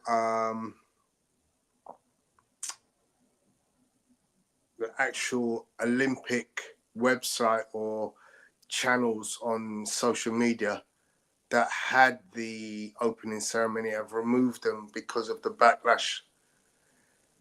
I personally thought it was just too much in terms of... It's probably too much. Probably too much. Yeah. Oh, you should have scored that. Is that Trossard? You should have scored that. I know it was tight. You should have scored that. Brilliant build-up by Arsenal. Jesus to Trossard. Beat his man inside. You got to pick a corner, Trossard. Come on.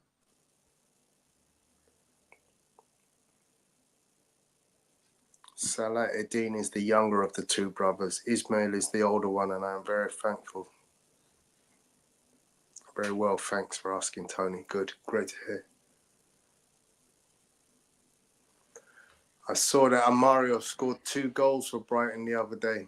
Looked good goals as well. Amario? Yeah. Which Amario? That's Emerson's cousin, I think. Amario Cozier-Dewberry. Oh, he was at Arsenal, wasn't he? He left. Yeah.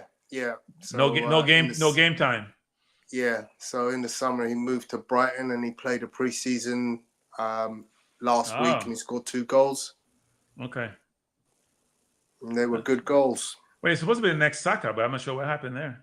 Yeah. But Arteta is not giving kids a chance, right? So that's obvious. And sometimes it's harder when you get to. It's just like Palmer for Man City. You look at Foden for a point in time, wasn't playing. People say he should leave Man City. It's hard when you're a top team and you got to buy. Fans just want to win. They're not thinking about academy more than anything else. They love to have academy players in their team, but they're just trying to win. Yeah, I mean, you've got to be exceptional, haven't you?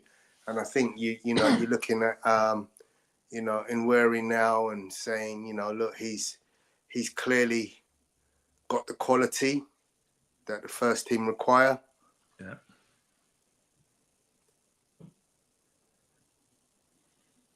Who else will be that kind of player this year? Lewis Skelly potentially.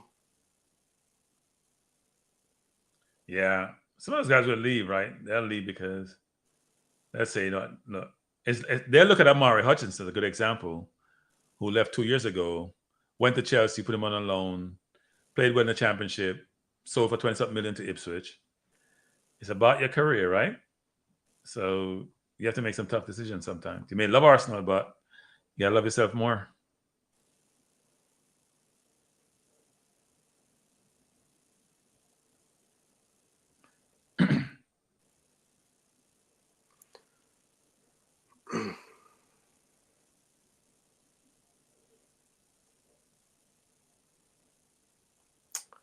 Emerson, what other players would you say are potentially ready? I know there's at least 7 potential players that are in this tour currently. But what other players do you think Arsenal could utilise this season, having had a good year last year?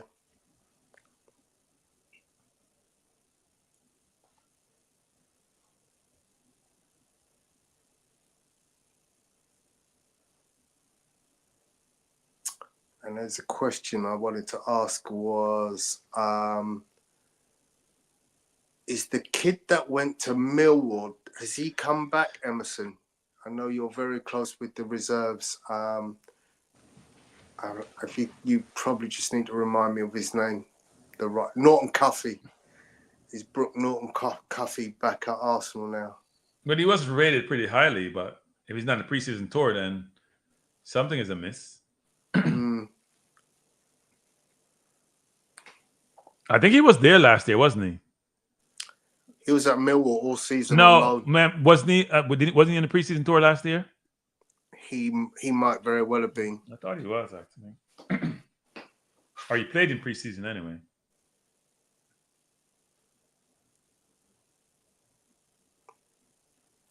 What were your thoughts, Kranky, on the performance of Thomas Partey a few days back?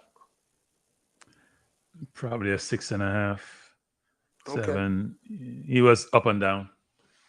But, Partey takes a while to get up to speed, doesn't he? He just doesn't jump and get up to speed right away. He's coming on now.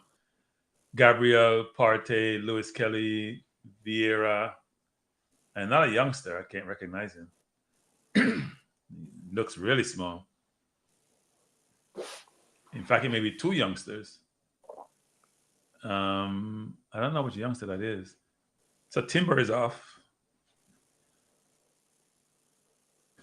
Lewis Kelly's on. Timber is off. Partey is going to be on. Gabriel is going to be on. Trying to see all the players who coming on. Vieira is going to be interesting. This is Vieira's 3rd year, isn't it? Yeah. I think it's a now or never year for him.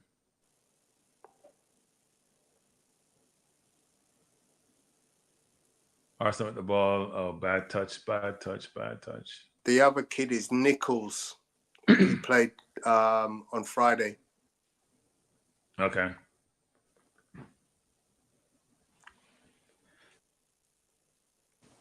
He looks small though.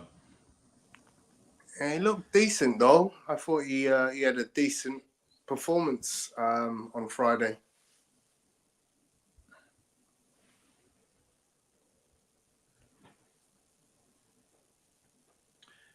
If you're Lewis Kelly though, aren't you saying I gotta go out on loan or I gotta go someplace else? This ain't working. I think that would be good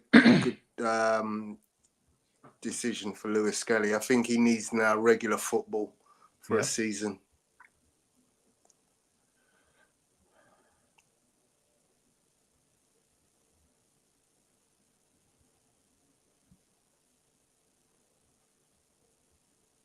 That's a great ball out. I wonder if he's showcasing Nelson. He's giving Nelson a lot of playing time, or he's just getting him playing time. I don't know. But Nelson is planning to leave, right? Yeah, I think that's what they're looking at. Although, I'm not sure how close they are with the UK-based players, so it might need to keep one of them on if Eddie Nketiah is going as well as Smith Rowe. Yeah, because you got rid of like 4 players. Because Ramsdale may be going to. Yeah. So, well, Martinelli qualifies, right? So you only need about 7. Yeah. So you're gonna have White. Who else? White, Nwaneri, 2. Well, we don't know if they're gonna keep Nwaneri or not. I'm missing somebody. Saka. So Saka, as a starter, Saka and White are only 2 starters we have, right? Because Ramsdale no longer start. So that's 2 starters. Martinelli makes 3, so you need 5 more. Yeah. Another player that hasn't been mentioned is Kieran Tierney. And he won't be mentioned because he ain't coming back to Arsenal. That's for sure. He's gone. You know when Arteta send you out on loan to Siberia when you're a regular player, you're not coming back, right? That's his strategy. But if he sends you to Siberia, you're done. That means you don't fit the way he plays. It reminds me of when Joe Hart, when he talked to Pep Guardiola, and he's trying to explain to Pep that he could do a good job, and Pep was like, "You don't fit." It's like, I don't care what you tell me, Joe Hart. No, what you tell me doesn't matter. I seen you play. You're not part of my plans. You got to go. That's Arteta to me.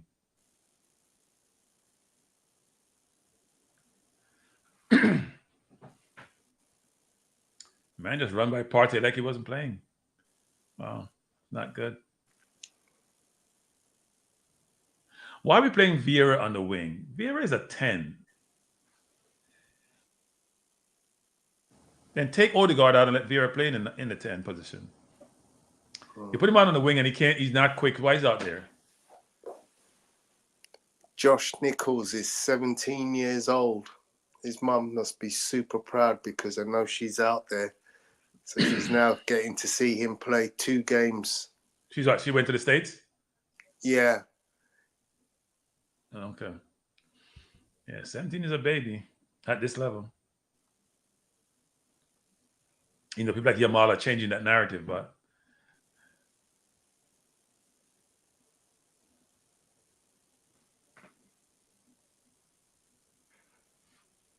how old is Lewis Kelly? 19? Not sure. I'll have to look it up.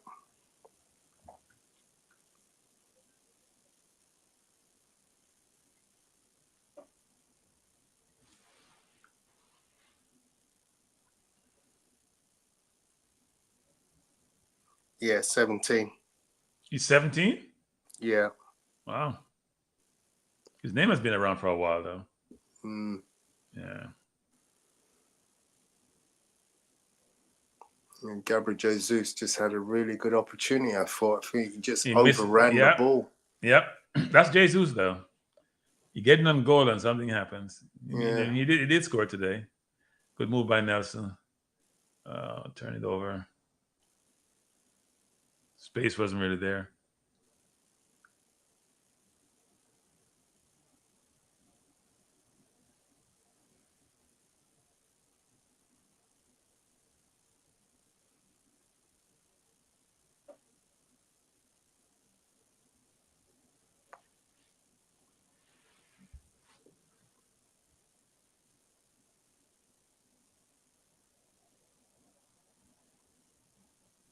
Okay, Emerson. So I should try to get Kenan Fodder to get Alex Rowe on the show from the first under 21 preseason match. None are ready to step up. Coffee is looking for a new club. Yeah, I figure Coffee must be looking for a club. Okay. That's not good, though. If you don't have it. It doesn't say a lot about the academy, does it? I mean, who we have from the academy in the team that's regular starters apart from Saka? None, right? Man, you got Mano. Man, you got Rashford. Yeah, we got to do a better job.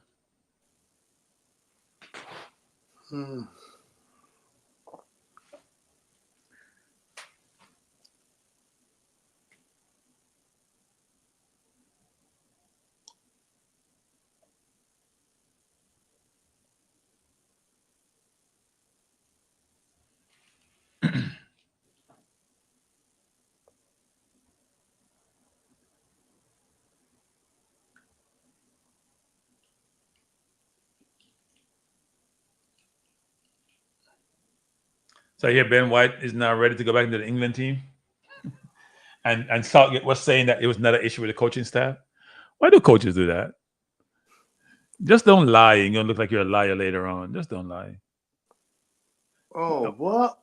Making changes. We see Havertz. That chance that Jesus just had the ball fell at his feet and he miscontrolled it.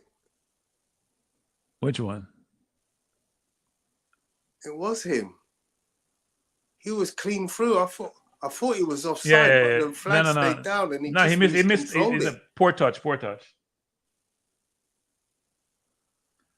Man City want to sell Alvarez for 77 million. Really? He's not worth 77 million pounds. Good player. Martinelli's on. Odegaard is off. Nelson off. And Nketiah is on. And who is somebody missing? Martinelli and Nketiah are missing somebody.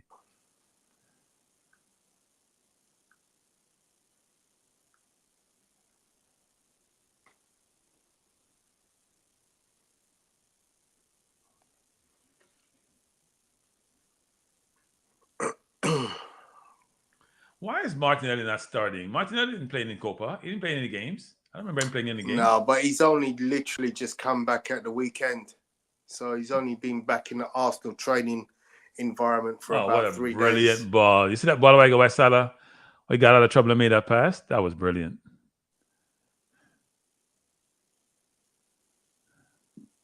You probably see it a little bit later.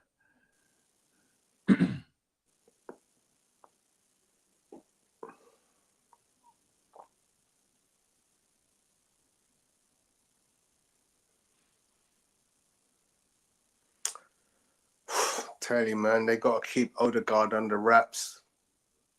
Yeah, quality. He's durable though, which is good. Yeah, but just because he's durable doesn't mean you need to play him. You know. Well, talk to your coach or your manager. You know how he is. You're running to the ground.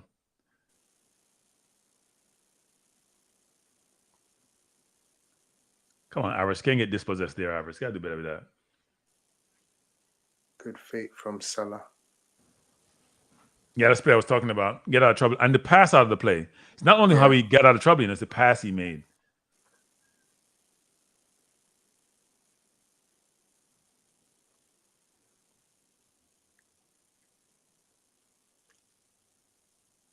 It's interesting how we play this year. Is Partey going to stay with the team? Will he be sold? Okay, we're chasing a couple of midfielders. It's going to be interesting how that goes.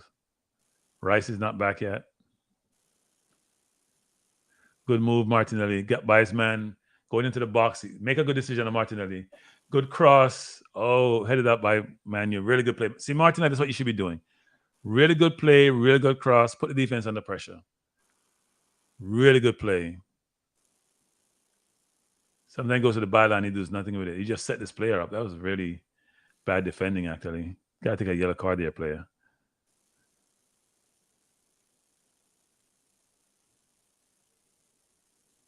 I wonder why we never try Martinelli as center forward, actually.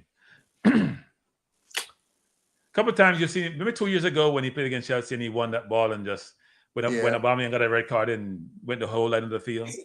I mean, the thing is, he does have that ability to come in off the right, in the same way Saka does. But you know, it's just he makes a lot of mistakes in decision making. He doesn't need to be making decisions. He needs to just be impromptu. He just need to. He don't need to be thinking. When he starts thinking, he gets in trouble. Get the ball in the back in the box. Be decisive. Just make a decision. I'd love to see him in the center forward. Emerson saying, Christian James, not Alex, and the next batch for the season, Antoine need to step up. May go on loan. And Tony, another campaign to watch his new goalkeeper, Lucas Nygaard. Okay. Okay. Thank you, Emerson.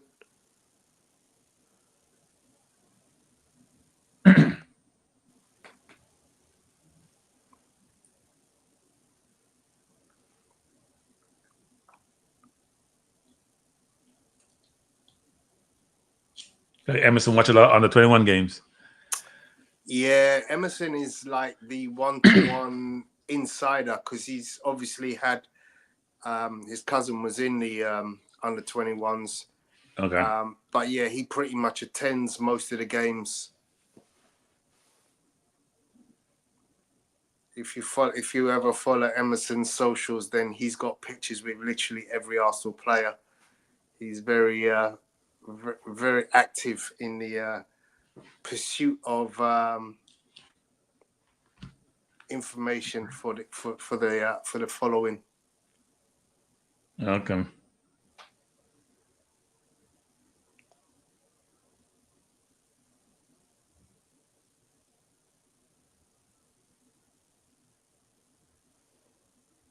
Good recovery. Josh Nichols. Brilliant ball by the top by Gabriel. Martinelli's in the goal. He's offside though.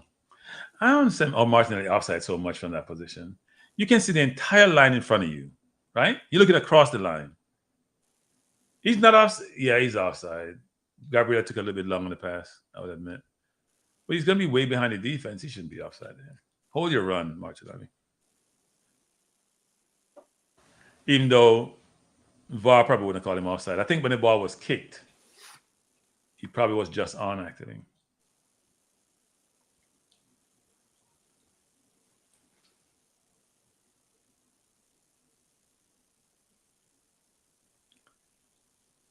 So it's interesting that Havertz is playing the center forward and Nketiah is playing outside. You notice that? Yeah. I guess Havertz cannot play outside. He doesn't have the ability. He can't play on the wing. More the 8 or the 9. Emerson, hope you can hear me. What are your thoughts on Aiden Heaven? Obviously at fault for today's goal, but last year I didn't hear too much about him, but he does look a decent talent.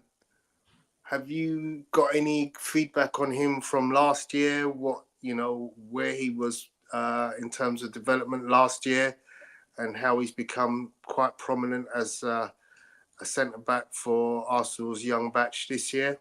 If you can give us a bit of feedback on him, Emerson.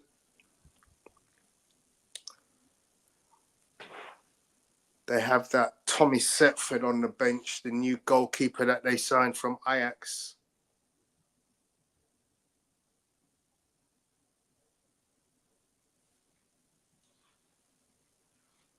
It's an interesting one. Do you think there was a foul on Partey, Tony? I haven't seen it yet. Or is that Evans put his foot in there? So that's all about. I know Evans going to come. That's an interesting one, actually. So I kicked the ball and then the person kicked under my foot.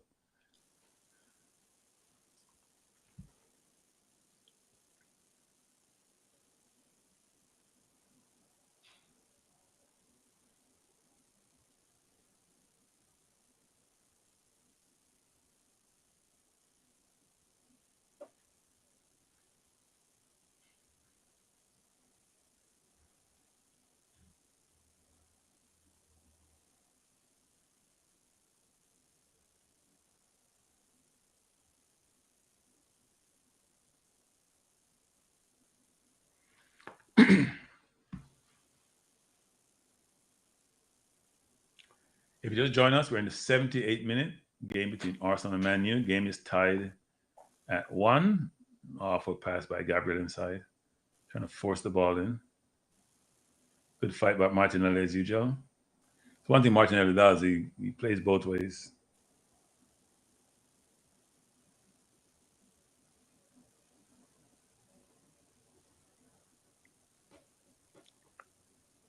Players that are on tour that we haven't seen so far include Michael Rosiak. Oh, in fact, I think he did get some minutes last game. Can't recall. Alexi Rojas, the goalkeeper, and Jimmy Gower, the attacking midfielder. Charles Sego Jr. got some minutes, didn't he, as well? He started last week, didn't he? But last week, mainly academy players who played last week, wasn't it? And they got a lot of run. Today was a lot of the more senior players got runs.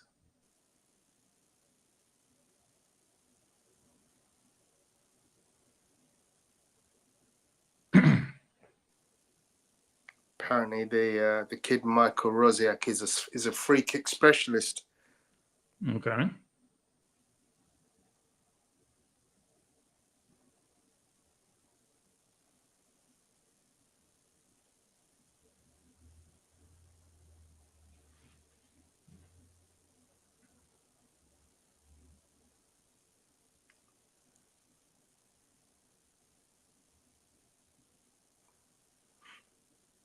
Good ball out wide to Vieira coming inside, looking to shoot.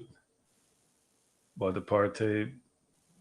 Back to ball out wide to Martinelli. Come on, Martinelli. Dismiss him and go inside. Good move. Brilliant goal by Martinelli. Brilliant goal. Brilliant goal.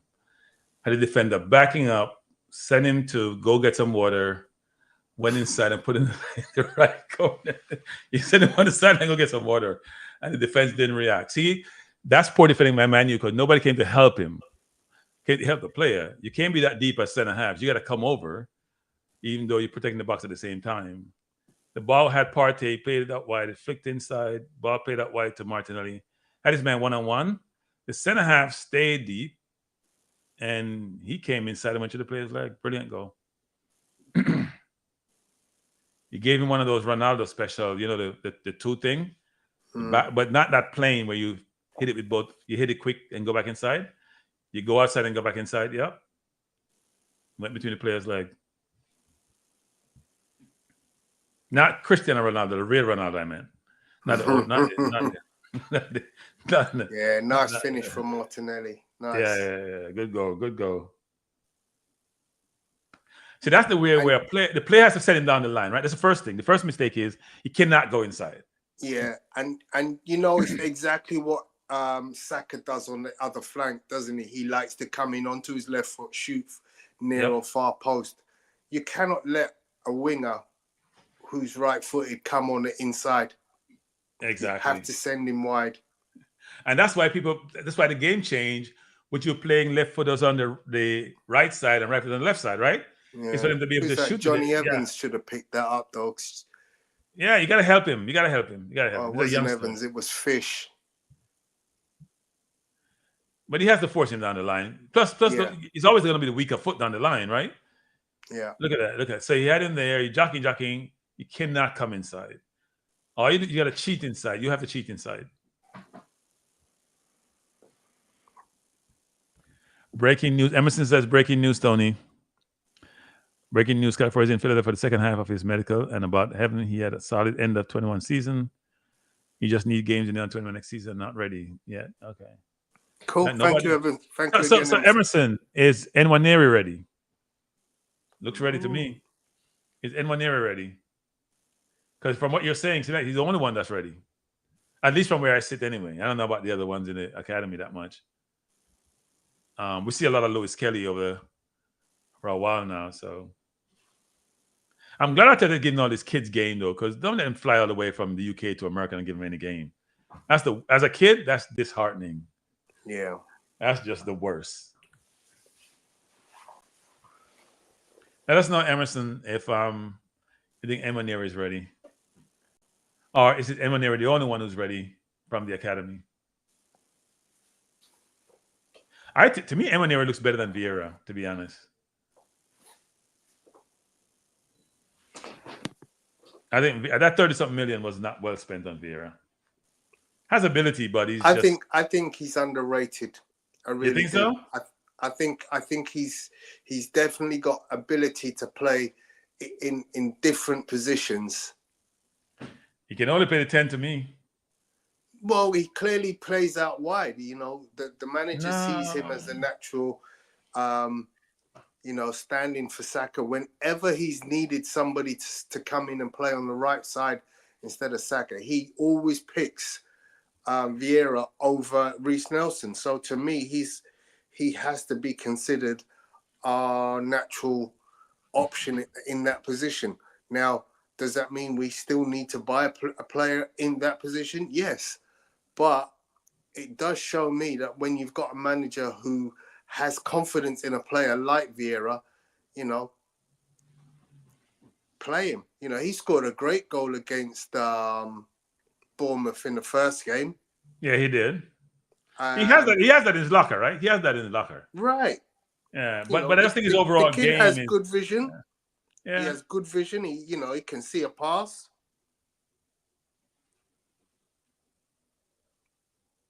I think his output could potentially be better than Reece Nelson's. Possibly. He's a better goal scorer.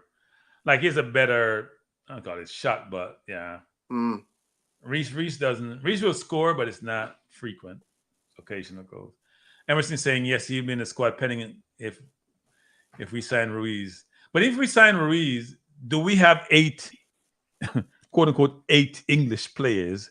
Or say 7 English players, because Martinelli qualifies. Do we have 7 English players in the squad? Right? We don't have 7. If you sell Nketiah, if you sell Reece Nelson, you sell Smith Rowe, you sell our goalkeeper. You don't have 8 players. I would think Lewis Kelly and Nwaneri may be in the squad this year. Not just to make up the number. I think Nwaneri will get some game time.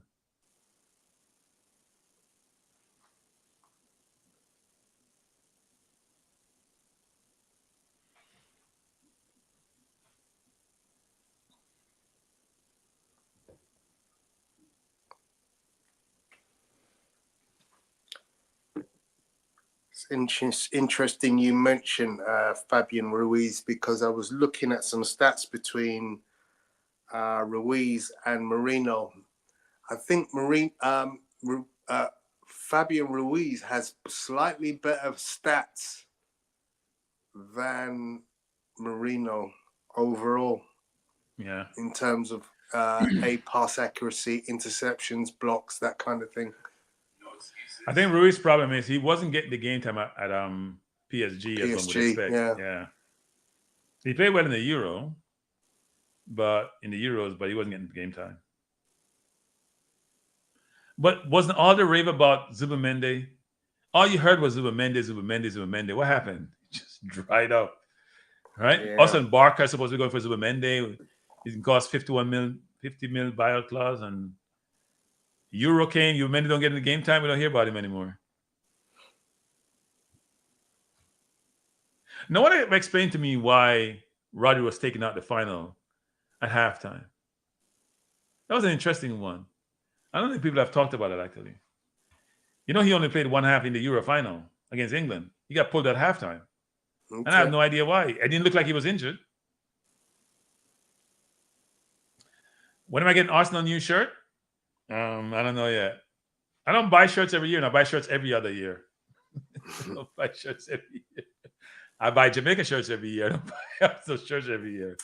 So we'll see. We'll see. The black shirt, I think, is going to be my next purchase. Yeah. With the green and the red, that African sort of orientation of shirt looks nice. Okay.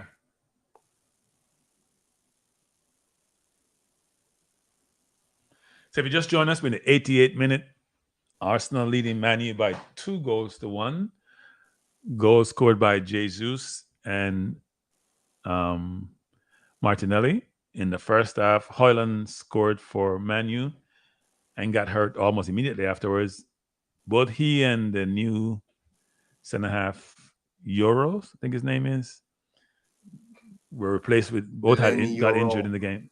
Yeah, he got injured in the game. Euro may be another Saliba, you know. If you look at his trajectory and where he, in being in League One, in the League One Team of the Year at 18, 17, that's a great accomplishment. So they played him young in France because Saliba was there at 17, wasn't he? Playing League One. Especially at centre half at 17, that's not normal.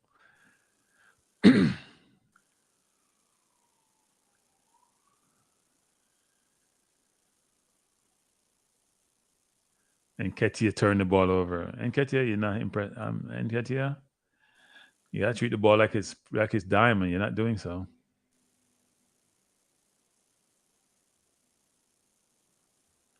Salah looks like a little decent player.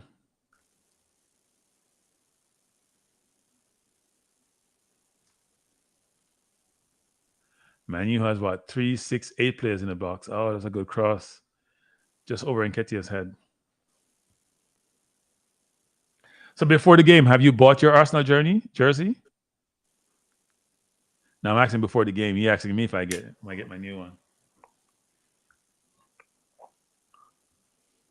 I can't afford it before the game. I don't have that kind of money. I don't have your money and Tony's money. I can't afford it.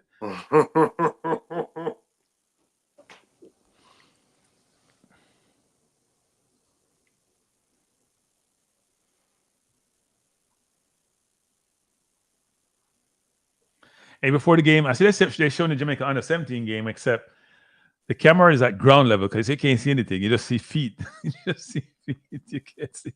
If you don't realize that you have to be in the stands to look down for the game, it's hard at ground level to get the best pictures. And even so, they got to step away a little bit from the sideline. They're too close. Oh, it's being sent to you. Excuse me. See, why don't you ask them to send one for a friend also? I wear size larger or extra medium.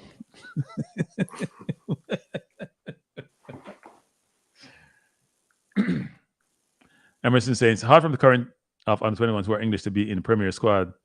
That's a headache for Arteta. And yeah, you have a WhatsApp in your inbox. So it's interesting.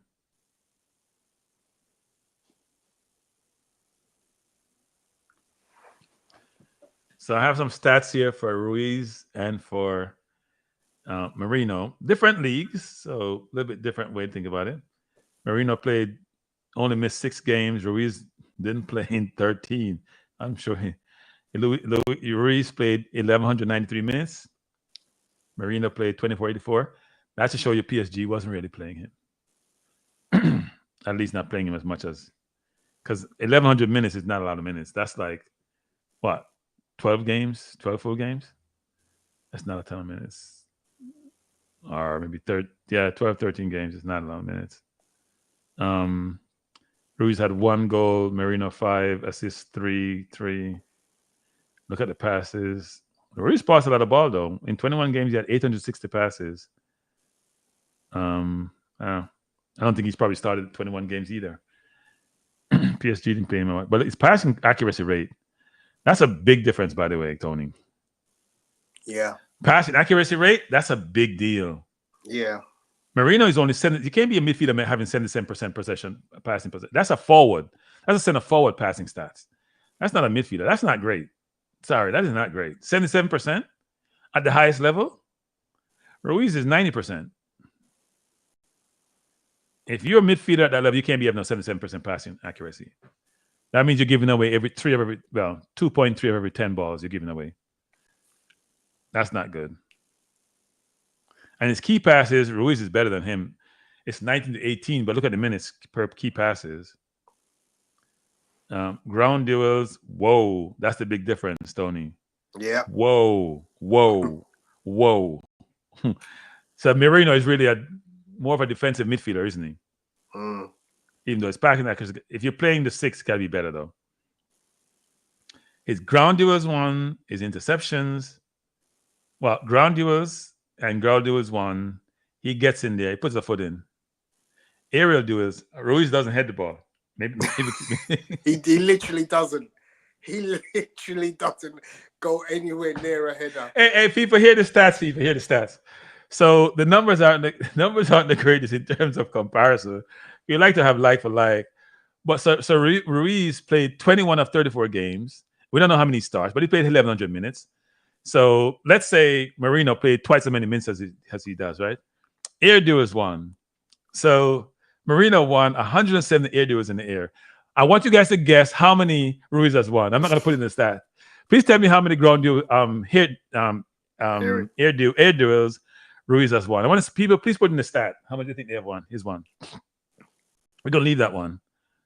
Dribble pass, 25 for Marino is defensive midfielder. 17 for Ruiz. Ruiz plays one way. Clearances 54-18. Shots, there's a very similar. Shooting accuracy around similar. Please tell me in the stats how many you think air duels that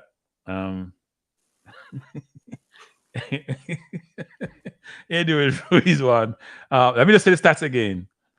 1,100 minutes versus 2,400 minutes. Won 170 air duels. Please tell me how many air duels you think Ruiz won. And it's like half. So 170 would probably equate to about 85, basically, you would expect if the minutes are half. So before the game, let me hear your guess. How many ground duels you think? Come, people, we're gonna take a bet on this. How many ground duels you think Ruiz won? No in this game. Is it 2-2? Isn't 2-1? No, it's 2-1 to Arsenal. Oh, but they have the same penalty shootout all the time, right? Yeah. So penalties. None of them had red cards. Marino had 10 yellows. Ruiz had 3.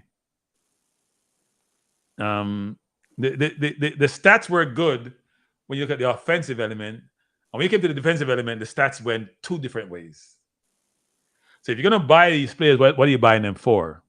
Even if you're buying him, unless he's a 10, unless Ruiz is a 10, I am struggling. His passing accuracy is good. Don't get me wrong. But this is a Premier League. You got to play defense. You can't just play one way. You're playing midfield, you got to put a foot in. And it look like he take his foot out. You don't put no foot in. He definitely don't put his head in, that's for sure. Hey, I used to play center mid, right? Okay, you head the ball at center mid. You have no choice but to head the ball at center mid. You have to head the ball. If you're center forward, center mid, you have to head the ball. You can hide in other places. You can't head center mid, you can't head center forward. Now, he probably plays the 8 for PSG. Come on, people. Before the game, I don't see your guess yet on number of headers you think he has. This is, man, you can't make this up. You cannot make this up. So we're going to see, they're taking penalties, it looks like. Yep, they're taking penalties. Yeah, we're going to watch a penalty shootout and then we close it down. I know it's late in London. We watch a penalty shootout.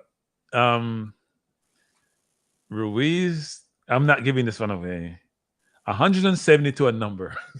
Jesus Lord. You know what? He won't have any brain issues problem when he because you know that a lot of footballers, quite a bit of footballers have issues, CTEs. People don't realize that. Especially the older players had CTEs, play with a heavy ball. You hit the ball too much, it affects your frontal lobe. And just like NFL footballers, not the same severity, but they could get CTEs actually. And some have died in the UK from CTE actually. Man,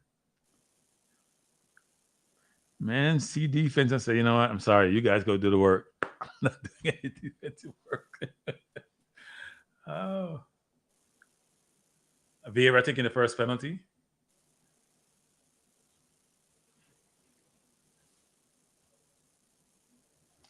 Columbus Crew 4, Villa 1 in friendly. What, Villa played their academy team? They probably did. Because they got players that would have been on internationals, right? Plus they have a lot Watkins. They have a lot of new players too. A lot of new players. Yeah. They've probably been the most active team in the Premier League this year. In and out. I'm surprised they sold Luiz. Right? I'm surprised, given that we're trying to buy him for like 50 mil and they didn't want to sell him to us. I guess they didn't want him in the Premier League. Yeah.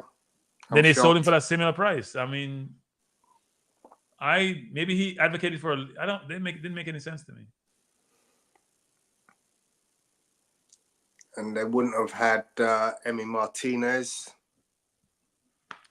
Right, Emi would not be there. Watkins is not there. Who else? Buendia wouldn't be there. Buendia is recovering, right?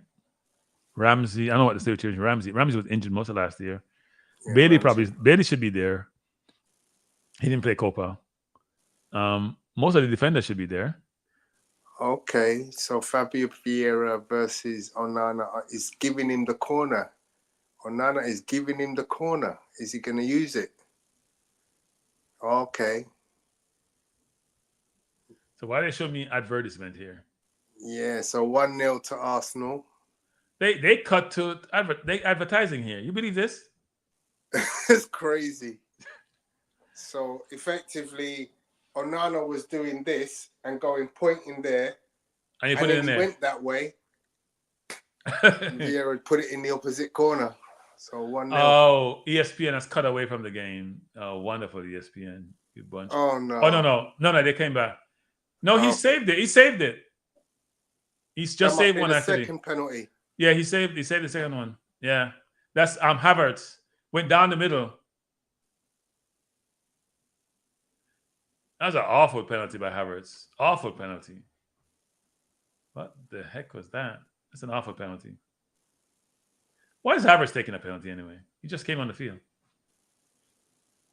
Yeah, it's just that kind of is what happens, isn't it? I mean, you come on, you're told, do a job. Well, Heinz saved 2 the other day. That's what he does today. Good penalty by Evans. Really good penalty.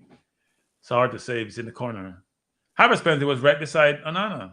I mean, if you're going to go down the middle, it's a different story than you go close to the keeper. And yeah. It's a great save, though, because he's got a strong hand. Yeah, his left hand too. Yeah. But it's high, right? If you're going to do it, then go low, right? He went high.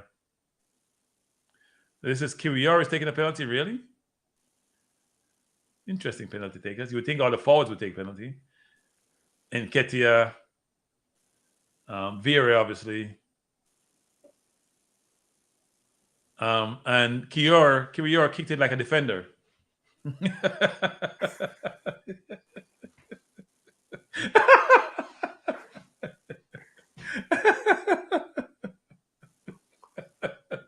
Well, at least he didn't go over the bar. Gabriel scratching his head. Gabriel is like, I cannot believe that. You shouldn't look at the Arsenal's face. You have to hit the target in the penalty. I'm sorry, you have to hit the target. I don't care where if you miss, at least make sure the keeper saves it or the post hits it. Man, you're gonna win this. This is a horrible penalty. There's a worse penalty. The kid from he passed it to the. It almost went for a throw in. It almost went for a throw in. No way.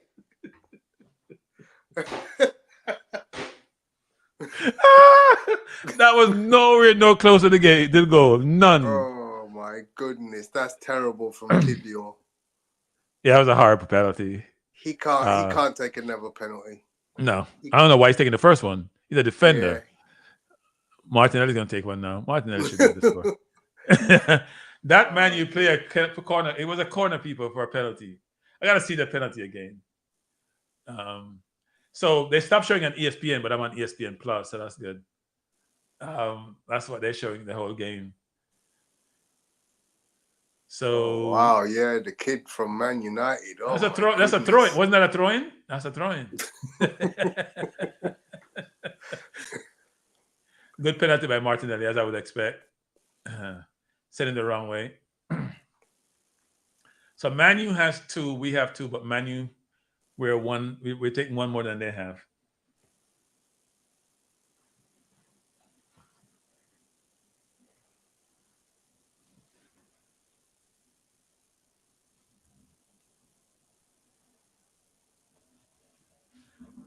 I'd imagine the last one would be Eddie Nketiah, right? You would think so. Think about everyone who's there. I'm surprised Ben White didn't take one. Oh, he's off the field. He's off the field. He's off the pitch, yeah. He's off the field. So where's Thomas Partey? I didn't want to over the bar. Ericsson, good penalty. Really good penalty. You expect that from Ericsson anyway. Yeah, he's a good dead ball striker, yeah. Striker, yeah. And the keeper went the wrong way and froze himself. He went the right way and froze himself.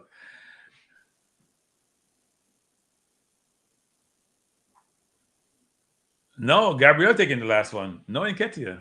Interesting. Mm. So if Gabriel is kicking, it should be over the bar, shouldn't it?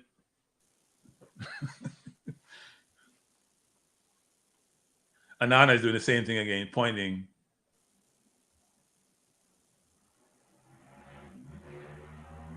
Good penalty really good penalty by Gabriel. Really good penalty. Corner penalty, quality. That wasn't like Kivior at all.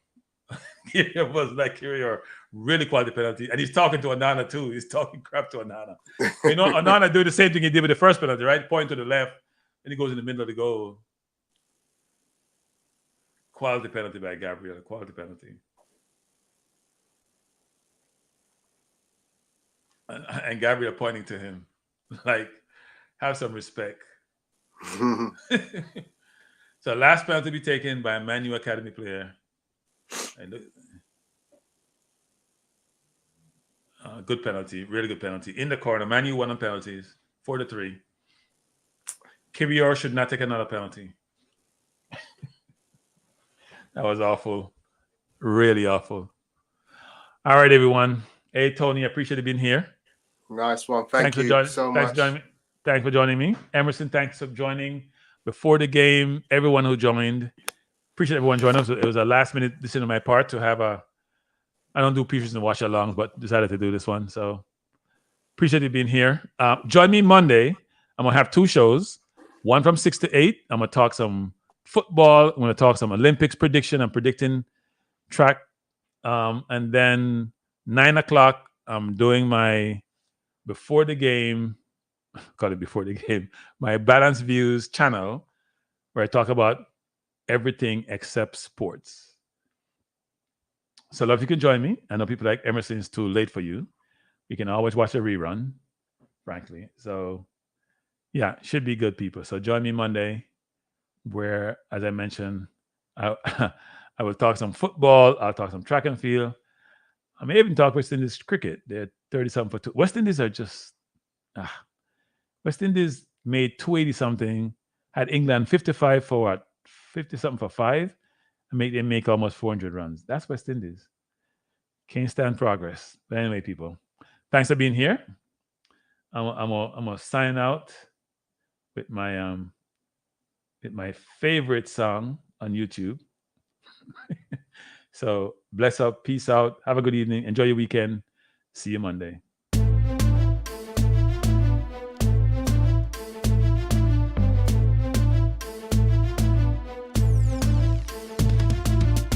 Kranky life is the best to be now. For the best sports talk and it's free, yo. Kranky life will be your guiding light by keeping you informed both day and night. Kranky life, tell them.